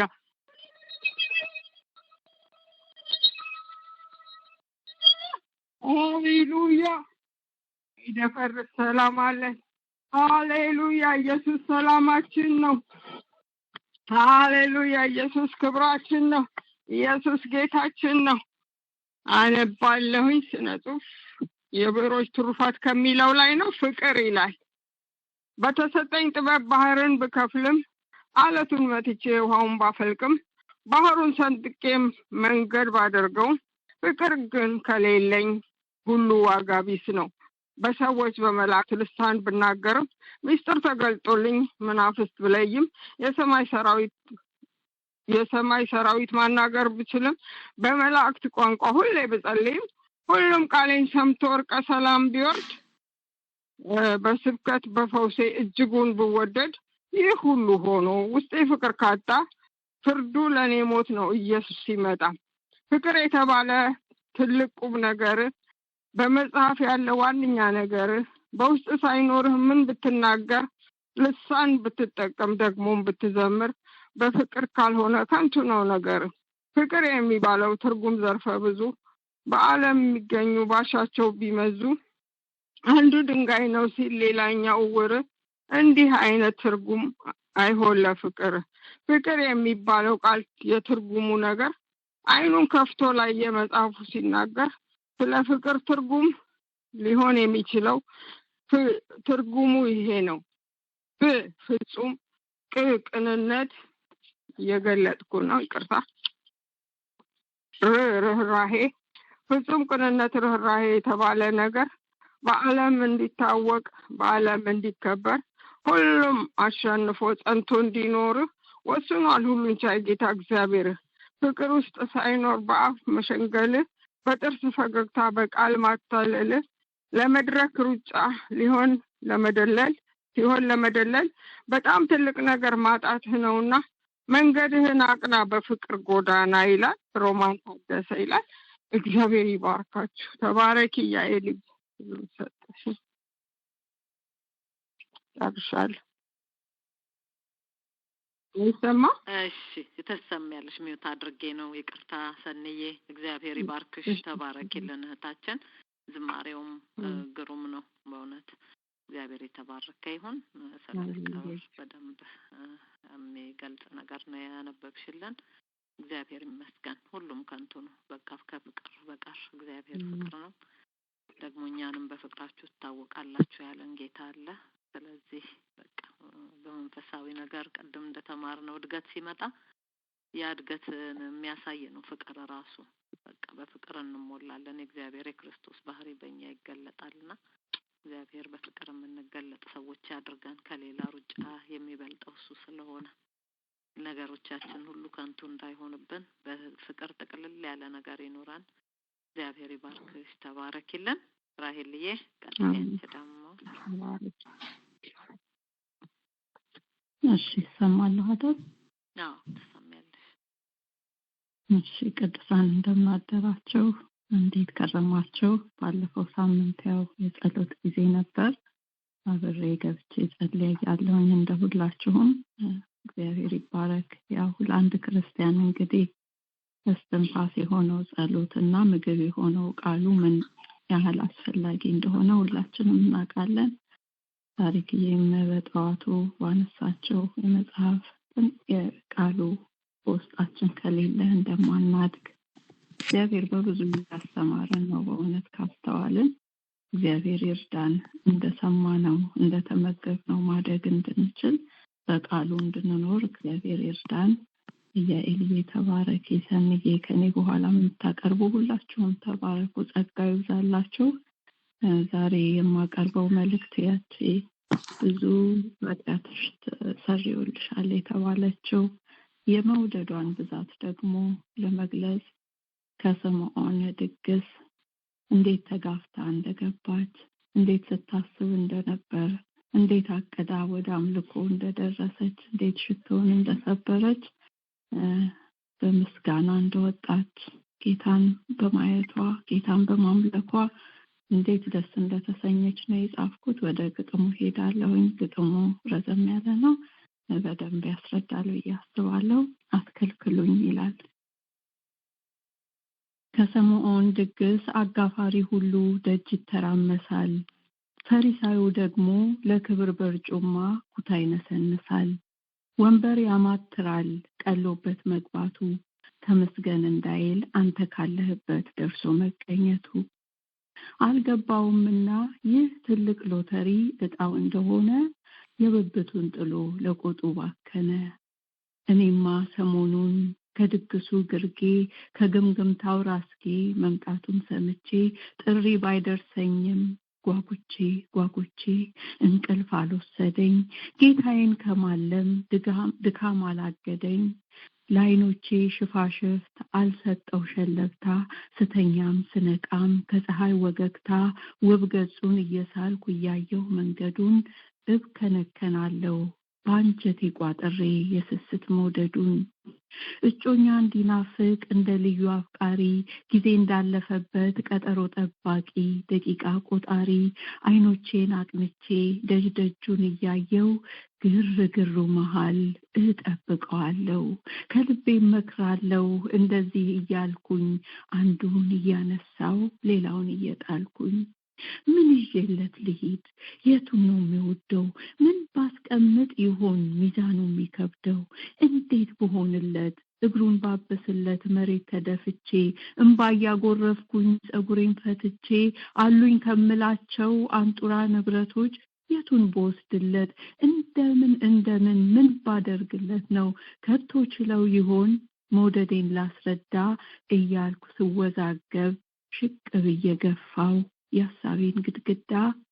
ደግሞ መለስና እሱ እኮ ይሄኔ ከመሄዴ በፊት ፊቱ ከመቆሜ ለፍቅር አምልኮዬ እግሩን ከመሳሜ ከሁሉ አስቀድሞ የልቤን ትርታ በልቡ አድምጦ የት እንዲያስቀምጠኝ መልካም ስፍራን መርጦ ከግርታው መሃል ልቡ እየማለለ ከለከሏት ይሆን አባረሯት ይሆን ብሎ ይፈልገኛል ባይኑ እያማተረ። አዎ ይጠብቀኛል ውዴን አየዋለሁ ግርግሩን ጥሼ እሰግድለታለሁ መሬት አጎንብሼ። እሰይ አገኘሁት ፈልጌ ያላጣሁት የመውደዴን ጥጋት ሳምኩት ደጋግሜ እንደተመኘሁት ውን ሆነልኝ ህልሜ። ገባው ተሳካልኝ እግሩ ስር ተገኘው መውደዴን ነገርኩት አይኑን እያየው። ማንም አላስቆመኝ አጋፋሪ ሁሉ ቢጥለኝ ገፍትሮ ላንተ ያልኩት ሽቶ መች ወድቆ ተሰብሮ ሽሽግ አድርጌ ነው ድብቅ አድርጌ ነው የያዝኩት ጉያዬ ለማንም አይሆንም ላንተ ነው ጌታዬ። መች ደክመኝና መች ሰማኝና ግልምጫና ቧልቱ የሐሜት ክራንቻ ህመም ቁርጥማቱ ግድ የለም ይስደቡኝ ምንትስ እያሉ ስሜን ያብጠልጥሉ ስም የለኝም እኔ ትኩረት ዓላማዬ አንተው ነህ መድኔ።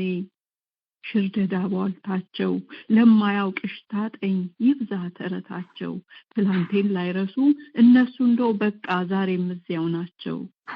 እኔ ግን ጌታ ሆይ ላንተ ያልኩትን ሽቶ ከልቤ ግርጌ ስር ደብቄ ይዣለው ለማንም አይሆንም እንክት አድርጌ እሰብርልሃለሁ። አይቆረቁረኝም ቢገፈታትሩኝ ቢሄድ በንብርክኬ የጫማህን ጠፍር በጥርሴ ከፈታው እዚያ ጋ ነው ልኬ መቀመጫ ልሻም ወንበርም አልሻ ልዩ ከበሬታ ከእግር ስር ምቹ ነው የተደላደለው የኔ መልካም ቦታ። ውዴ መድኃኒቴ ዓይንህን እንዳየው ከግርታው መሃል ፊትክን እንደለየው ከሽቶዬ ቀድሞ ቢረግፍም እንባዬ ከራሴ ቢፈታ ጸጉር ማበሻዬ የናርዶስ ሽቶዬን ከንባ ቀላቅዬ ከግርህ ሳላወርደው ጥዑም መዓዛዬ ቤትን ሳያውደው ማንም አያስነሳኝ ከእግርህ ገፍትሮ ላንተ ብቻ ላንተ ነው የሚፈሰው ብልቃጡ ተሰብሮ። አዛኝ ቅቤ አንጓቾች ተውኝ ባካችሁ፣ አትከልክሉኝ በቃ ምክንያት አትደርድሩ። የአልባስጥሮስ ሽቶ ባይመጥንልኝም ለገናናው ክብሩ በሰውኛ ልኬት ቢገልጽልኝ ብዬ እሱን አምጥቻለሁ። የተዋጀሁበት የዳንኩበት ፍቅር እንዳይመጥነው ግን ከልብ ያውቀዋለሁ። ያን ብዙ በደሌን ያን ድብቅ ነውሬን ያን ክምር መርገሜን ከላይ አንስቶ ልጄ ነሽ ልጄ ነሽ ልጄ ነሽ እያለ አዲስ ምዕራፍ ከቶ እንዴትስ አድርጌ እንደምንስ ብወድ እንደምን አብዝቼ እንኳንስ እያለው ባከብረውም ሞቼ ማን ነው የሚከለክል? ከእግሩ ስር አልጠፋም እሰግድለታለሁ ቢቸግረኝ እንጂ ሽቶም አይበቃም ይላል። ጨርሻለሁ። ተባረኩልኝ። አሜን አሜን። ራይል የእግዚአብሔር አምላክ ይባርክሽ። ተባረኪልን እህታችን። በጣም ደስ የሚል ግጥም ነው። እግዚአብሔር ፍቅር የገባት ሴት የምትሆነውን ነገር ለምን በቃ የእግዚአብሔርን ፍቅር መግለጥ የሚችል አቅም ያለው ቃል እኮ የለም። በቃ የለም። ወይም ደግሞ ምንም ቢደረግለት ፍቅሩን በቃ ራሱ እንደው እንዲገባን የሚያደርግ እኮ የእግዚአብሔር መንፈስ ነው። በቃ እግዚአብሔር በልባችን ያፈሰሰው እሱ ነው። በቃ የዛን ጊዜ ነው የጌታ የፍቅሩ ጣዕም እንኳን የሚገባን። ካልቀመሱት በስተቀር ስለማይገባቸው ከዛ በኋላ ፍርድ ነው እንዴት እንዲህ ይሆናል የሚል ነው በቃ የሚቀጥለው። እና እግዚአብሔር የተባረከ ይሁን። ፍቅሩን ለመረዳት ገና ስንጀምር እግዚአብሔር ምን ይላል ቃሉ? ከመታወቅ የሚያልፍ እንደሆነ ይነግረናል። በቃ ያልፋል ይላል። በቃ በቃላት አይብራራም፣ በሰው ሚዛን አይለካም። ከማስተዋልም ከአይምሮም ከሁሉም በላይ ነው ጌታ ኢየሱስ ክርስቶስ ለኛ ያደረገው፣ እግዚአብሔር ለኛ ያደረገው። እና ያንን ፍቅር ነው እንደውም ለማወቅ ተበረቱ ዘንድ ይላልና እሷ ገባትና የምትሆነውን ሆነች። እነኛ ደግሞ ሌላ የፍርድ ቃል አመጡ። እና እግዚአብሔር የተመሰገነ ይሁን። ሁኔታ የማይወስነው የእግዚአብሔር ፍቅር የማይለዋወጥ እግዚአብሔር የተባረከ ይሁን። በቃ ስፋቱና ርዝመቱ ከፍታው ጥልቀቱ ምን ያህል እንደሆነ ለማስተዋል ከመታወቅ የሚያልፈውን የክርስቶስን ፍቅር ነው የሚለው። በቃ ያን ለማወቅ ተበረቱ ዘንድ ይላል። እና እግዚአብሔር የተመሰገነ ይሁን። እግዚአብሔር ይመስገን። ይህን ፍቅር ለኛ የገለጠልን እግዚአብሔር፣ በዛ ፍቅር የወደደን እግዚአብሔር ስሙ ይባረክ። እኛ ደግሞ ይህች ሰው ማንም ተሟጋች ቢመጣባት የመለሰችው መልስ አለ። ዝም ብላ በቃ መታረገውን ታደርግ ነበርና አልፎ የሚያስኬድ ያ ፍቅር እንካን እኛንም ደግሞ እንድናገለግለው እንደቻል እያልን ሳይሆን ተሰጥተን እንድንኖርለት ግማሽ ሳይሆን ሙሉ በሙሉ ሐሳባችንን የጌታ መንፈስ ወርሶት ኑሯችን ሁሉ ህይወታችን ሁሉ እሱን እየመሰለን እንድንሄድ እግዚአብሔር ይርዳን። ተባረክ ራሂልዬ። ትልቅ ትምህርት ያለው ነው። እቴ ብርቅነሽ እየቀጥይ።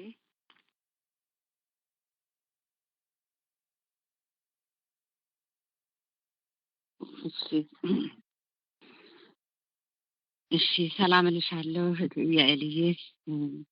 ደግሞም ከኔ በፊት ያቀረባችሁ እህቶቼ ሰኒና ራይልዬ እግዚአብሔር ስላፈሰሰላችሁ ጸጋ እግዚአብሔር የተመሰገነ ይሁን። ሰላም ቅዱሳን በመስመሩ ላይ ያላችሁ ከኔም በኋላ ደግሞ የምታቀርቡ ወገኖቼ እግዚአብሔር አብዝቶ ይባርካችሁ። ተባረኩልኝ። ዛሬ የማነብላችሁ ከመጋረጃው ጀርባ ከሚለው መጽሐፍ ነው።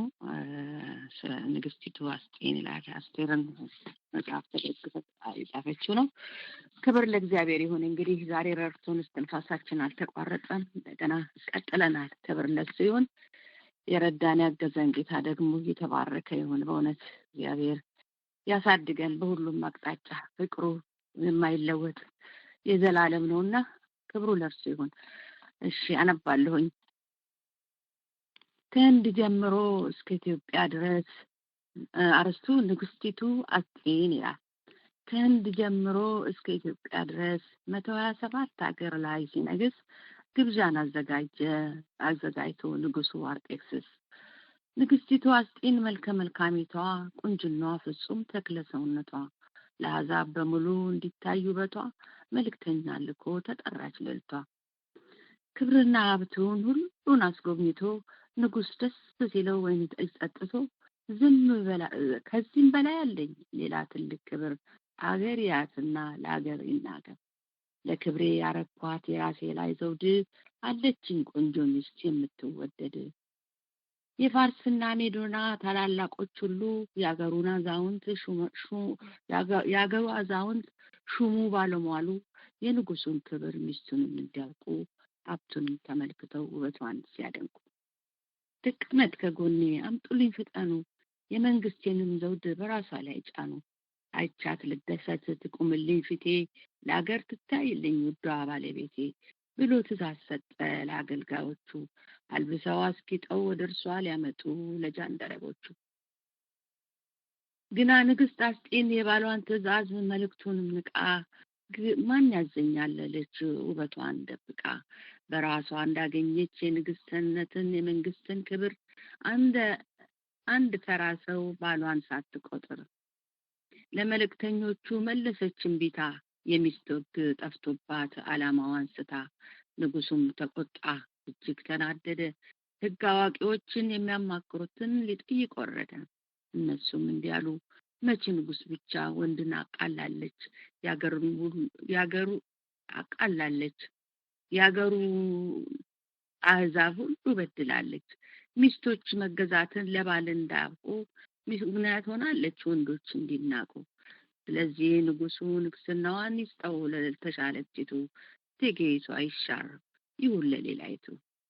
ያማረው አክሊል ይነሳ ከራሷ ከላዋ ይገፈፍ ውብ የክብር ልብሷ። በሷ ፋንታ ትንገስ ሌላ ፈልጉባት ትእዛዝ እንዳይሻር ብለው ፈረዱባት። አስጤን ንግስናዋ በይፋ ተሻረ ውሳኔው ጸደቀ ነገሩ ከረረ። ንግስቲቱ ቤቷን አፈረሰች በእጇ ጠላት ሆኖ ቆያት አርጤክስስ ወዳጇ። ለተጠራችለት ዓላማ እምቢ አለች ቀረ ንግስትነት ከሹመት ተሻረች። አስቴር በንጉስ ፊት ሞገስን አግኝታ ለአይሁድ መዳን ምክንያት አደረጋት ጌታ። ዛሬስ ባለተራ ዛሬስ ባለ ጊዜ ዘይትን የያዘ ባዶ እጁን የሆነ የሙሽራ ሚዜ እንቅልፍ ያለው ወይ ደግሞ የነቃ ጸጋ የጎደለው ወይ ደግሞ የበቃ ቤቱን ባሸዋ ላይ እንደወደድ አድርጎ ወይ ባለቱ መስራች ስሩ ጥልቅ ሰርጎ የምድር ጨው የሆነ ወይ ደግሞ አልጫ ሰው ማሰናከያ ወይ ከሞት ማምለጫ ለቃሉ ቢታዘዝ እግዚአብሔርን የፈራ በራሱ ማስተዋል ራሱን የሚመራ። አስጤን እምቢ እንዳለች ውበቷን ደብቃ የባሏን መልእክት ትእዛዝን ንቃ ከብዙዎች መሃል ለክብር አንተን መርጦ የከበረ መዝገብ በውስጥ አስቀምጦ ብርሃን ይብራልኝ ተነሳ ሲልህ ዛሬ ነገ የምትል ቀን እየቀጠርህ የአስጤንን ንግስነት ከሷ ላይ ተወስዶ እንዳስደነገጣት የማለዳው መርዶ ሳይወሰድብህ መቅረዙ ካንተ እጅ የቱ ጋር ነህ ጓዴ ራስን ፈርጅ። ነግዳ ትርፍበት በተሰጠህ መክሊት በድንገት ሳይመጣ ሰው የማይሰራበት ያ የውድቅት ሌሊት ካንተ ላይ ነጥቆ ላለው ሳይሰጥ ወስዶ መብራትህን አብራ ዘይትህን ሙላ ማድጋ አይሆን ባዶ። የሰጠህን መክሊት አሳንሰ ያየህ ያንን ሳትወጣ ትልቅ የተመኘ ታመን በጥቂቱ ምናንህን አውጣ በብዙ እንድትሾም ኢየሱስ ሲመጣ።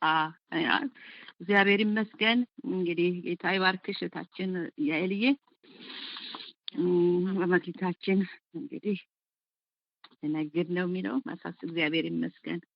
ክብር ለእግዚአብሔር ይሁን። ተባረኪልኝ። አሜን አሜን። ብርቅነሽዬ እግዚአብሔር አምላክ ይባርክሽ። አንቺም ተባረኪልን እህታችን። እውነት ነው እግዚአብሔር ይርዳን።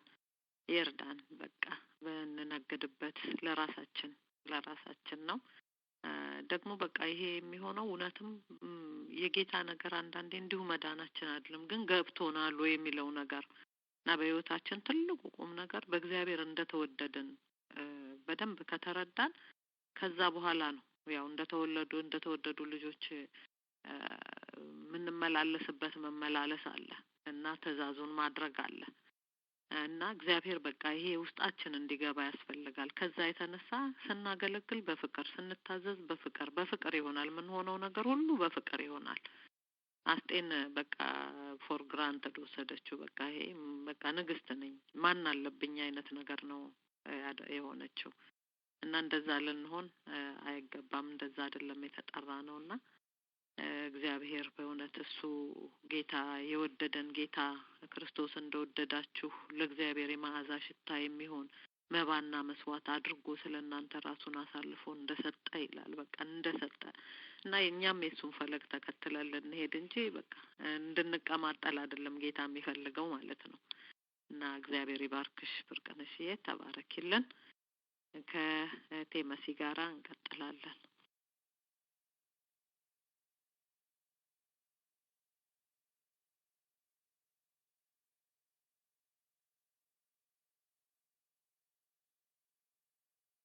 እሺ ሰማል። እሺ ሰላም ያይልኝ ያላችሁ ሁሉ ሰላም ላችኋለሁ። በፊት ያቀረባችሁ እግዚአብሔር አምላክ ይባርካችሁ። እግዚአብሔር ይመስገን። እግዚአብሔር በእውነት በእያንዳንዱ ውስጥ ያስቀመጠው ጸጋ ሰምንክ በጌታ ስም የተባረከ ይሁን። ዛሬ የማነብላችሁ ከእህታችን ያይንሳና ከበደ እኔም ከመጋረጃው በስተጀርባ የሚለው ግጥም መጽሐፍ ላይ ትላንትና አንድ ፕሮግራም ላይ ዘማሪታችን ህሊና ዳዊት ስለ ሜምፊቦስቴ እየተናገረች ከኛ ድነት ጋራ በቃ እንዴት የማይገባ እንደተሰጠ በጣም በቃ እየገረመኝ ሰማ ነበርና እሱን ታሪክም እዚህ መጽሐፍ ላይ ሳገኘው እሱን ደግሞ በአጋጣሚ የመጀመሪያ ግጥሜ ነች ትላለች ግርጌ ላይና እሷን አነባለሁኝ። ሜምፊቦስቴ ከጥል ከጠዋቱ አንዱን አስታወስኩ ልክ እንደኔ ያለ ሲሰማ ታሪኩ የሳኦል ቤተሰብ የዮናታን ልጅ ሜምፊቦስቴ የሚባል የሌለው እረጂ ሁለቱም እግሮቹ ሽባ የነበረ የሳኦል ዘር አልቆ ብቻውን የቀረ በሎዶባር ሲኖር እነ ማኪር ቤት ፈልጉልኝ ብሎ አስጠራው ዳዊት። በግንባሩ ወድቆ ለዳዊት እጅ ነሳ። እንዴት እኔ ታሰብኩ ከምን የተነሳ? ዳዊት መልሶ ለአባት ቤት ለወዳጄ ዮናታን ይሁን ቸርነት አደርግልሃለሁ ስለዚህ አትፍራ ከገበታዬ ብላ ሁል ጊዜ እንጀራ።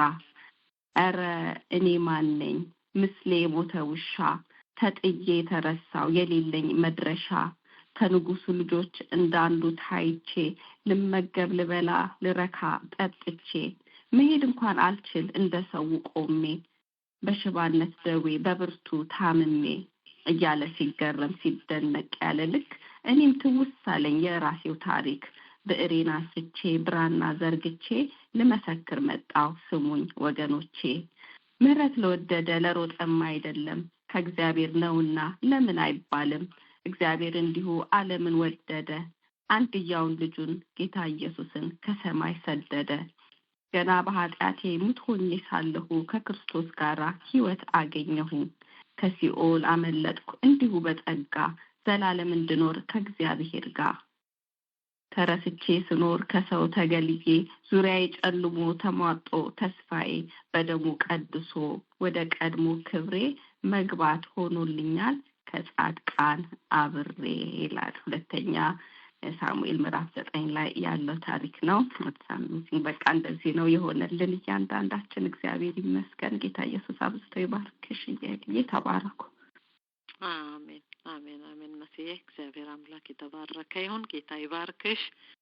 እግዚአብሔር ይመስገን። እውነት ነው እንደዚህ ነው ይሆነልን። ማንም ማያየንን ዞር ብሎ በእውነት ብዙዎች ነበሩ ይላል አይደለ? ግን የተመረጥነው እኛን በቃ በሚያስደንቅ ሁኔታ ነው። እግዚአብሔር ምንድን ኳሊቲ አግኝቶብን ነው ቢባል ምንም ከኛ የተሻለ ነበረ ከኔ የተሻለ ብዙ ሁሉም እንደሚሻል ስለማውቅ በቃ በጣም በመገረም ነው የእውነት ይሄንን ግጥም አንድ ሰው እያስተማረ ነው በመድረክ ላይ የዛኑ ቀን ማታ ነው ስገባ ይሄንን ትንብያን ስክሪፕቶይን በቃ ቀጠልኩኝና በቃ ሜምፊቦስቴ ታሪኩ እኮ ነው የራሴ እኮ ነው የሚመስለኝ ብዬ ነው ከዛ በኋላ ነው ስክሪፕቶይን ያነሳሁት።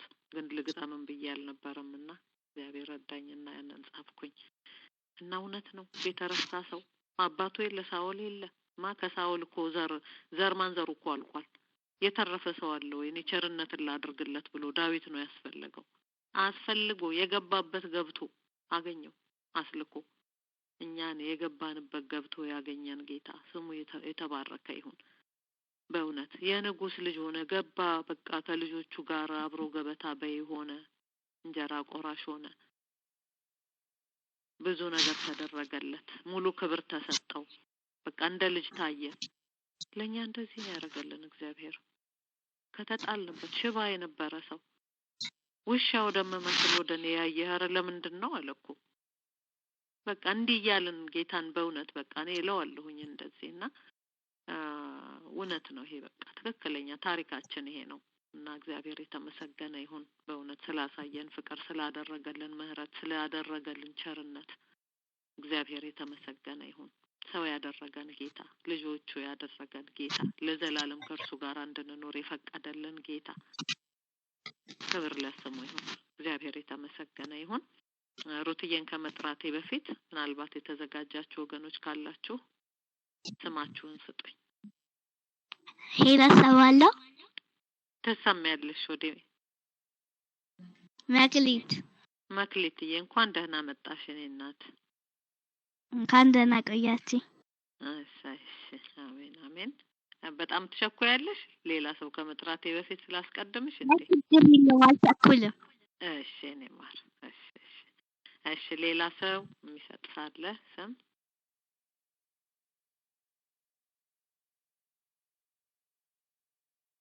እሺ ሩትዬ ቀጤ ሩቴ ቦይስ ያይልዬ ድምጼን ላሰማሽ አሁን አልቻልኩኝም። ቅርታ። እሺ ሩትዬ እሺ ቆይቼ እሞክራለሁ። ደግሞ ከቻልሽ ተቀርቢያለሽ፣ ችግር የለም። እሺ ተባረክልኝ። አሜን አሜን። መክሊትዬ አሁን ቀጤ እስቲ።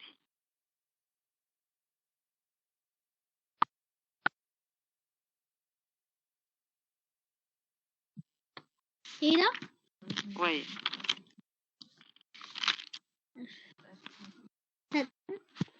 ተሰማያለሽ? ቀጤ። እሺ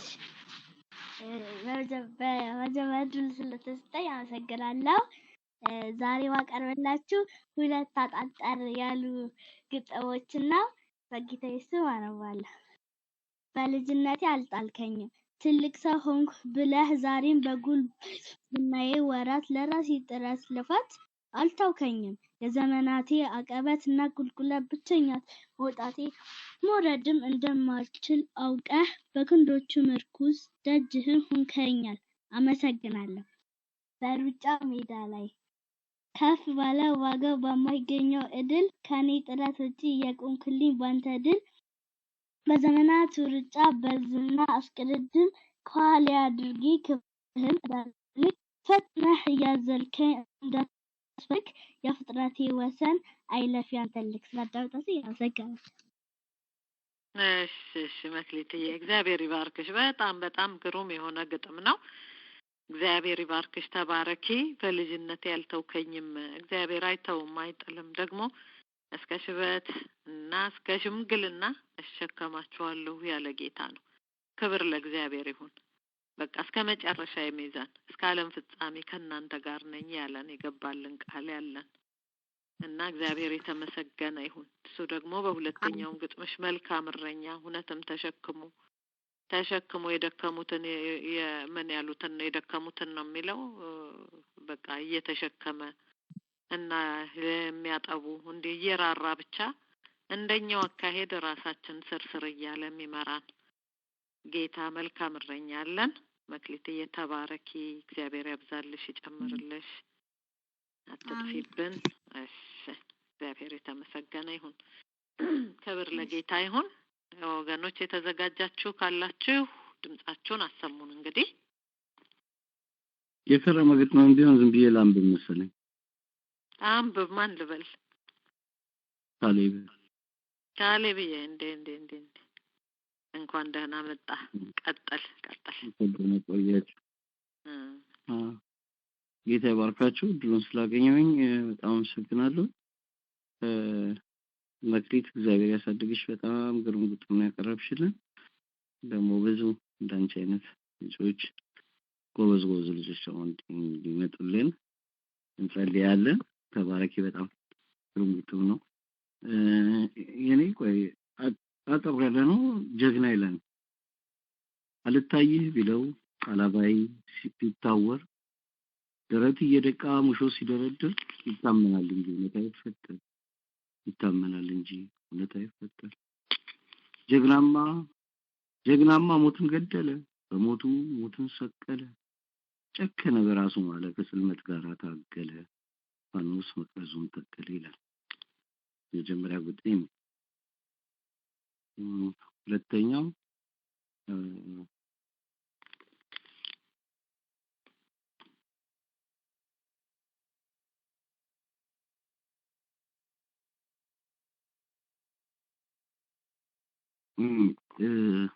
በቀጥታ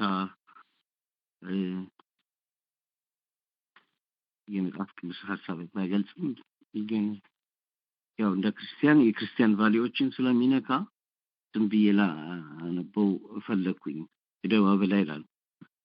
ጥቃትን በጥቃት በደማበላ ፍቅርን ላላስብ ለመሐላ ለየሁት ሳላምጥ ወለድኩት ለመልአከ ሞት ማደጎ ሰጠሁት። ይታየኛል ባላየውም አንድ ነገር ሚስጥሬ ነው ለማንም ሰው አልናገር። ብናገርም አድማጭ የለኝ። ለክብሬ ስለ በፍቅር ላይ ነው የጨከንኩኝ። ፍቅሬን የሩቅ ህልሜን የመውደድ ሀሁ መቅድሜን አልጠቃም አልዋረድም ስላልኩ ከጻዕረ ሞት ጋር ተዋዋልኩ። እምነቴን ስለተካድኩት አስወረድኩት። ጨቀየሁ እንጂ አልጸዳሁት ይላል። ያው የክርስቲያን ቫልዩ ለማሳየት ነው። የመጀመሪያው ክርስቶስ ኢየሱስ ነው የሚያሳየው። ሞትን የገደለ ጀግና አንድ ብቻ ነው፣ እሱ ነው ለማሳየት የፈለጉት። በሁለተኛ ደግሞ ከውርጃ ጋር በተያያዘ ነገር ነው። ውርጃ ሰው መግደል ነው። ውርጃ ሌጋል ይሁን ያሉ ብዙ ሰዎች እንትን ይላሉ። ግን ከማስወረድ በመጀመሪያው አለማርገዝ ይሻላል። የክርስቲያን ቫልዩ ያ ነውና ውርጃን በመቃወም የተሰራ ነው የጻፍኩት ነው። ውርጃ ሰው መግደል ነው የሚል ነው ሐሳቡ። የተባርካችሁ ጨርሻለሁ። ጊዜ ካለ ጨምራለሁ። አለ ቀጥል፣ እስኪ በዚሁ ቀጥል። ተባረክ። ሌላኛው ደግሞ ፍቅር ይላል። ከሰማያት በላይ ሰማየ ሰማያት ምድር እንጦሮጦስ ፍጥረት ካረገጡት ከለምለሙ ሰፈር ቆመህ ነው ከገነት ወይስ ከሳት ባህር ትሞቃለህ እሳት? ሰውን ተጸይፈህ ወጣህ ለመናኔ ሲባል ያልሰማኸው ፍቅር ዋኔ ዋኔ እንባድርቅ ሲዛገን ተቃብሮ ወገኔ ቀባሪያ ሳጣኝ ዋኔ አንተን ማመኔ ሰለችኝ ታከተኝ ደከመኝ በእውነት ፍቅር ብሎ ነገር አጉል አምልኮት ከቶ ማይጨበጥ አስማት ወምትሃት ስሙን ገትሮብን ግብሩን ሰወራት ይላል። ይሄኛው በጣም የተማረረ ሰው ነው ስለ ፍቅር ማለት ፍቅርን በአንደበታችን እንጂ በተግባር እየገለጽነው ስላልሆነ የወቀሳ አይነት ነው። የተማረረ የምሬት ቃል አይነት ነው የሚመስለው። ፍቅር አለ ግን ስትማረር የምትለው አይነት ነው። ስለዚህ በፍቅር እንኑር። ፍቅር በተግባር የሚገለጽ እንጂ በአንደበት ብቻ አይደለም ለማለት የተጻፈ ነው።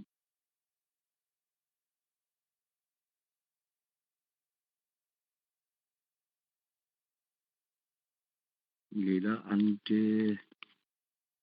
ልመር እችላለሁ። ወዳጄ ይላል ወረታውን ወስዶ ወዲያ ተዋውሎ ለጠላት ሊሸጠኝ ወዳጅ ተመስሎ በከንፈሩ ዳሶ መንፈሴን ሊያማልል ባስመሳይ ፈገግታው ራሱን ሲደልል አቀፈና ሳመኝ እንደናፈቀ ሰው በፍቅር አፍቀፍኩት ሆዴ ሁሉን ሲያውቀው ወዳጅ አሳዘነኝ ወዳጅ በማጣቱ ባልወለድ ነበርኩ ከስጋው ከአጥንቱ በ30 ብር ይላል። የይሁዳና የጌታን ወዳጅነት ነው። አንዳንዴ ደግሞ የምናልፋቸው ጊዜያት አሉ። ያው እየሳሙ የሚሸጡ ብዙ ሰዎች አሉና እነዛ ሰዎች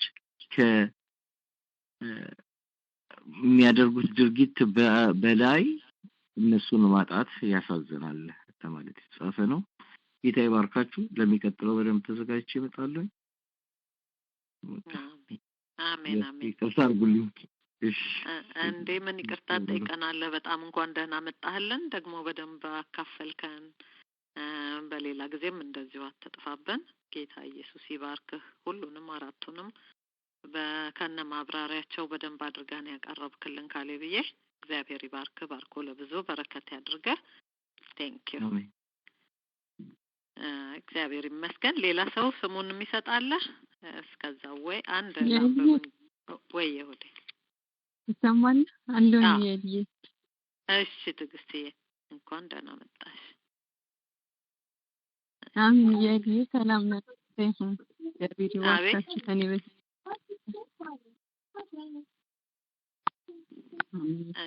ድምፅ አንቺ ጋር ነው አይደለም? የልዬ ሌላ ሰው ማን ልበል? ማሚ ይባል ነበር። ማሚ? አዎ እሺ እሺ። የመጀመሪያዬ ነው ግን ከፈቃዳችሁ እንዴ በደንብ ነው እንጂ የምንፈቅደው። በጣም በደስታ ነው የምንቀበለው። ትግስት እየቀጤና ማሚ ደግሞ ትቀጥላለች። እንግዲህ የስልክ ጉዳይ ስለሆነ አንቺ ነው ምለው ሁሉንም ሰው በጣም ይቅርታ አድርጉልኝ። ቀጤ ትግስት። እሺ የልዬ እግዚአብሔር ይባርካችሁ። እግዚአብሔር ይባርካችሁ የልዬ። ከኔ በፊት ያቀረባችሁትን ከኔ በኋላ የምትገቡትን እግዚአብሔር አምላክ ይባርካችሁ፣ ጸጋውን ያብዛላችሁ። አጭር ነው ማነበው። ከዚህ በፊት አንብቤዋለሁ። ያስታውቅብን ይላል። መልክህ በመልካችን ተስሎ ኃይልህ በእኛ ላይ አይሎ እኛ አንተ ልቀህ ከኋላክ ቆመን አንተ ቀድመ ታይልን ጌታ በህይወታችን የማን እንደሆን ያሳብቅብን። አንገኝ ጌታ ባላስቀመጥከን በሌለህበት ባልፈቀድክልን ስምህን እንዳናስጠራ በክፉ በስራችን ተተናክለው እንዳይጠፉ እኛን አይተው አንተን እንዳይነቅፉ አይመቸን ይቆርቁረን ካንተ ያልሆነ ስንመዝነው ወደ ዓለም ያመዘነ ታይ ከላይ የሚያጓጓ ስንጨብጠው የሚያናጋ እንዳይገኝ ከኛ ጋራ ያስታውቅብን። ህይወታችን ይመስክር እንደተናገርነው ይሁን የምንኖር ዛሬ አመስግነን ነገ እንዳናማርር ምህረትና ቸርነትህ አይለየን ያንተ ጸጋ ለኛ ይብዛልን ይላል። ተባረኩልኝ እያልኩ ጨርሻለሁ። አሜን አሜን። ትግስትዬ እግዚአብሔር ይባርክሽ። አሜን። ያስታውቅብን በቃ እሱን እየመሰልን በቃ እሱን ይመስላሉ የምንባል ያድርገን። በቃ ልጁ በብዙ ወንድሞች መካከል በኩር ይሆን ዘንድ አስቀድሞ ያወቃቸው የልጁን መልክ እንዲመስሉ አስቀድሞ ደግሞ ወስኗልና ይላል። እግዚአብሔር የተባረከ ይሁን። በቃ ከአስተሳሰባችን ጀምሮ ክርስቶስን እንድንመስል የተጠራን ሰዎች ነን። ስለዚህ እግዚአብሔር ይረዳናል። እኛም ደግሞ በዛ ውስጥ እየሰራን የምንሄደው የኛ የራሳችን ድርሻ አለ። ያስታውቅብኛል ብሎ ዘመረ ዘማሪውም እና ሲያዩ ያውቋቸዋል አለ። በፍቅሯቸው ያውቋቸዋል እና ከክርስቶስ የተማርናቸውን እሱን እየመሰለን እንድንሄድ ጌታ ይርዳን። እግዚአብሔር ይባርክሽ ትግስትዬ። ተባረኪልን። ከማሚ ጋር ደግሞ እንቀጥላለን። እግዚአብሔር የተመሰገነ ይሁን። አገልጋያችሁ ላይ ስልኩ ትንሽ አፈን ይላል። እስቲ ድምጽ ይሻላል። እሺ አሁን ደህና ነው? አዎ ይሻላል። ክብር ለጌታ ይሁንለት። አመሰግናለሁ። ቀድሜ ልዑል እግዚአብሔርን ይህንን ዕድል ስለሰጠኝ አመሰግናለሁ። በእድሜ ባለጸጋ ቅድመ አያት የሆንኩ ነኝ። እግዚአብሔርን ደስ ይለዋል ብዬ ባለችኝ አቅም ባለችኝ ችሎታ ያቀረብኳትን ግጥሜን አዳምጡኝ። አርስት የሰጠሁት ቀለበት አሰብኩኝ ብዬ ነው። የሙሽራው መምጣት ቀርቧል ልንገራችሁ፣ ዝግጅት አድርጉ ምክር ለገስኳችሁ። እኔው ላብስራችሁ የምስራችን፣ ቀለበት አደረግኩ በዛሬዋ ቀን። ታጨሁ በጌታዬ እልል በሉልኝ፣ ግብዣ ላይ ተገኙ እንዳትጎድሉብኝ። ተመስገን ተባረክ ከፍ በል ብላችሁ አምጡለት ምስጋና መስዋዕት አድርጋችሁ። ቃል ኪዳን ገባልኝ አዳኝ መድኃኒቴ፣ ቀለበት አሰርኩኝ ታወቀ ነኝነቴ። ልዩ ነው ውበቱ የኔ ቀለበት፣ በረቀቀ ጥበት ጥበብ በአዋቂው ስሪት። የከበረ ድንጋይ ዕንቁ አልማዝ ኑሮት፣ ከውድ አፍቃሪ በጣት ያሰርኩት። ፍቅሩን ገልጾ አሳየኝ ሕይወቱን ሰዋልኝ፣ ወራሽ አደረገኝ ቅዱስ ልጁ ሆንኩኝ። የዘላለም ሕይወት ተሰጠኝ አወቅኩኝ። ጠላት የሚያሸሽ የማይደፈረው ኃይል አለው የኔ ጣት ደሙ የሸፈነው። ቀለበቴ ልዩ ሁሉ ሰው ይየው፣ አድርጉት እንደኔ ሰላም ሰጪ ነው። አልገባሁ ለራሴ አክብሬ ልይዘው፣ ውዴን ደስ ላሰኝ ሁሌ ልታዘዘው። ታማኝ ሆኜ ልኖር መክሊቴን ላከብረው። ይነሳ ልባችሁ ግለጹ ክብሩን፣ ቃሉን ተናገሩት ሕይወት ሰጪውን። ወንጌሉ ይሰበክ ያዳርስ ዓለምን፣ በሉና መስክሩ አዳኝ ኢየሱስ ጌታ፣ ይመጣል በቅርቡ እስራት ሊፈታ። ውዱ አፍቃሬ ሲያስርልኝ ቀለበት፣ ውበቱ የሚያምር እንከን የሌለበት። አያስጨንቀኝም ስፋት የለው ጥበት፣ በሕይወቴ ገባ ምንጩ ፈለቀለት። ለእግሬ መብራት ሆነ ብርሃን አየሁበት። ለሚወደው ሁሉ ስሙን ለጠሩት፣ ቀለበት ያደርጋል ከልብ ሲሹት። ሲያንኳኳ በር ቆሞ ክፈቱልኝ ሲል፣ ፍጠኑ ክፈቱ ለምን ይከልከል። ረፉ አግኙት ቀለበት ይስጣችሁ፣ ለጋስ ቸር መሐሪ ነው ለአምላካችሁ። ደካማ ይል ድሃ ሚዛኑ የሐቅ፣ ሁሉንም የሚወድ ጥበበኛ ሊቅ። ውደዱት ሞክሩት ቀለበቱን አርጉ፣ ማንም አይፈታውም ሲታሰር በወጉ። አዳኝ ቤዛነቱን መስክሩለት አውጉ፣ የተቀበል ሁሉ ያረግን ቀለበቱን። አወቅን ተረዳነው ሁሉን ቻይነቱን፣ ከጠላት ሞጥመድ ካስደንጋጭ ነገር፣ ላቦቹ ጋረደን ኖርን ክንፉ ስር። በጨለማ ካለው ከቀትሩ ጋኔንም፣ ጠበቀን ከለለን አድራች አይነካንን። ስንጠራው ሊመልስ በመከራ ጊዜ፣ ሊያከብረን ሊያድነን በነገር ሁልጊዜ። ቃል ገብቷል ታማኝ ነው የለንም ትካዜ፣ በእድሜ እያጠገበን ማዳን ከጎናችን። መልካምነቱና ምሕረት ለሁላችን፣ ሰጪ ለልጆቹ አፍቃሪ አባታችን። ንቃ ያንቀላፋ ያላወቅ ተረዳ፣ ኃጢአትን ሸፍኖ ሆኖልን ባለዳ። በማባበል ጠራ ወዳጅ አትጎዳ፣ ቀለበቱን እሰር ውድ የደሙን ዋጋ። ጽድቅ ከሚያወርስ ከኢየሱስ ተጠጋ። ክብር ውዳሴ ምስጋና ከፍታ ለልዑል እግዚአብሔር አባታችን ለጌታ ኢየሱስ ለመንፈስ ቅዱስ ይሁን አሜን። ጨርሻለሁ። ተባረኩልኝ። አሜን አሜን አሜን። ሃሌሉያ።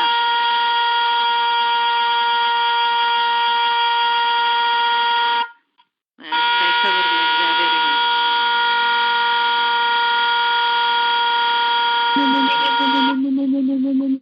አስደናቂ ግጥም ነው።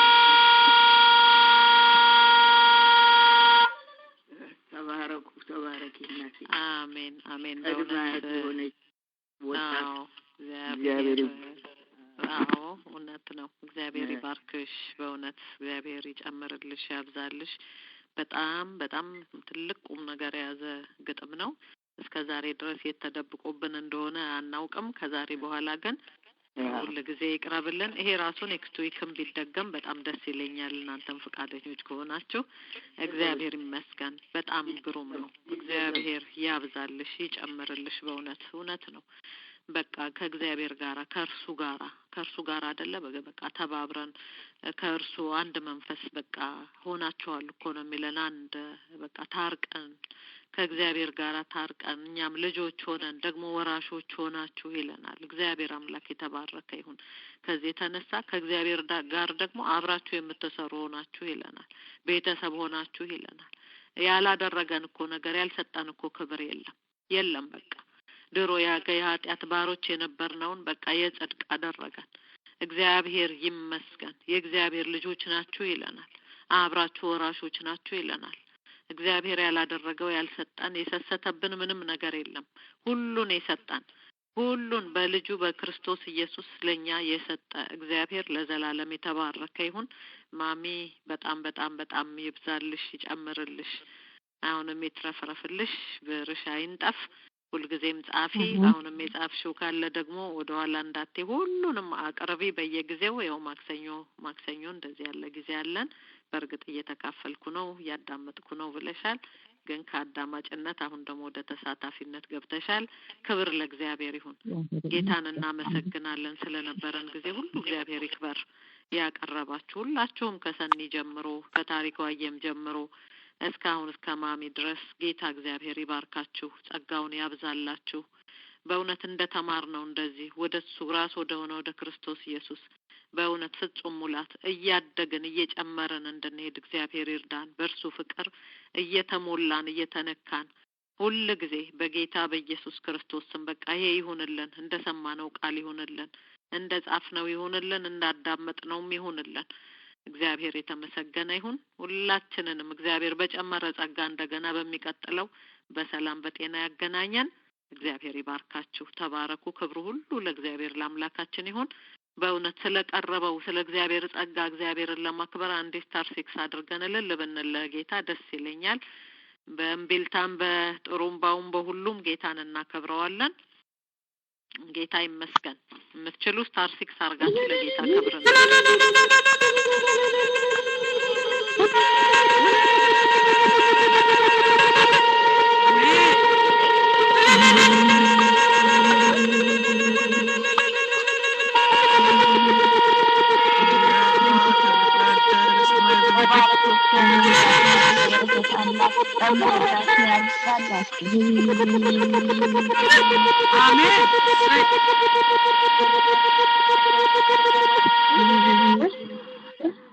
ጌታ ይባርካችሁ። ተባረኩ።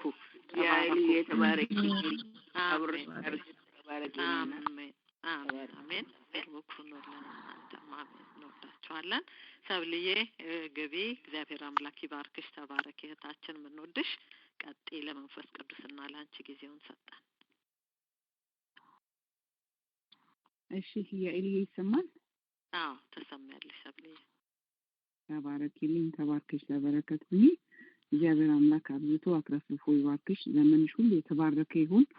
ሁሉ ጊዜ በዚህ መስመር ላይ ስለማትታጪ በእውነት እግዚአብሔር ስላበዛልሽ ጸጋ፣ ስላንቺ፣ ስለቤትሽ፣ ስለኤልዬ፣ ስለ እነዚህ ሁለት ቆንጆ ልጆችሽን ጌታን እናመሰግናለን። ደግሞም ስለምታሳድጊያቸው ልጆችን ሁሉ እግዚአብሔር አምላክ በነገር ሁሉ ባርኮ ለበረከት ያርግሽ። ተባረክልኝ። ዘመንሽ ሁሉ የተባረከ ይሁን። አገልግሎትሽ እግዚአብሔር ያለበት፣ እግዚአብሔር የተገኘበት፣ እግዚአብሔር የሚያሸትበት አገልግሎት ይሁንልሽ። ዘመንሽ ሁሉ በጌታ ቤት እያገለገልሽ ደግሞ ምንም ሄዚቴት ሳታደርጊ ለእግዚአብሔር የሚገባውን ክብር ሳትቆጥቢ በቤቱ በክብር ይለቅልሽ። ተባረክልኝ። አሜን። ሰብልዬ አንቺም በብዙ ጥፍ ተባረክልኝ። ተባርከሻል። አሁንም ይብዛልሽ፣ ይትረፍረፍልሽ። ተባረኪ። አንቺም ቤተሰብሽም ሁሉ ተባረኩ። እንወድሻለን። አሜን አሜን። ያይልዬ እኛም በጣም እንወድሻለን። ተባረክልኝ። ሰላም እላችኋለሁ። መስመር ላይ ያላችሁ ተባረካችሁ። የአባቴ ብሩካን እንደምን አደራችሁልኝ? እንደምን ዋላችሁ? ክብር ለእግዚአብሔር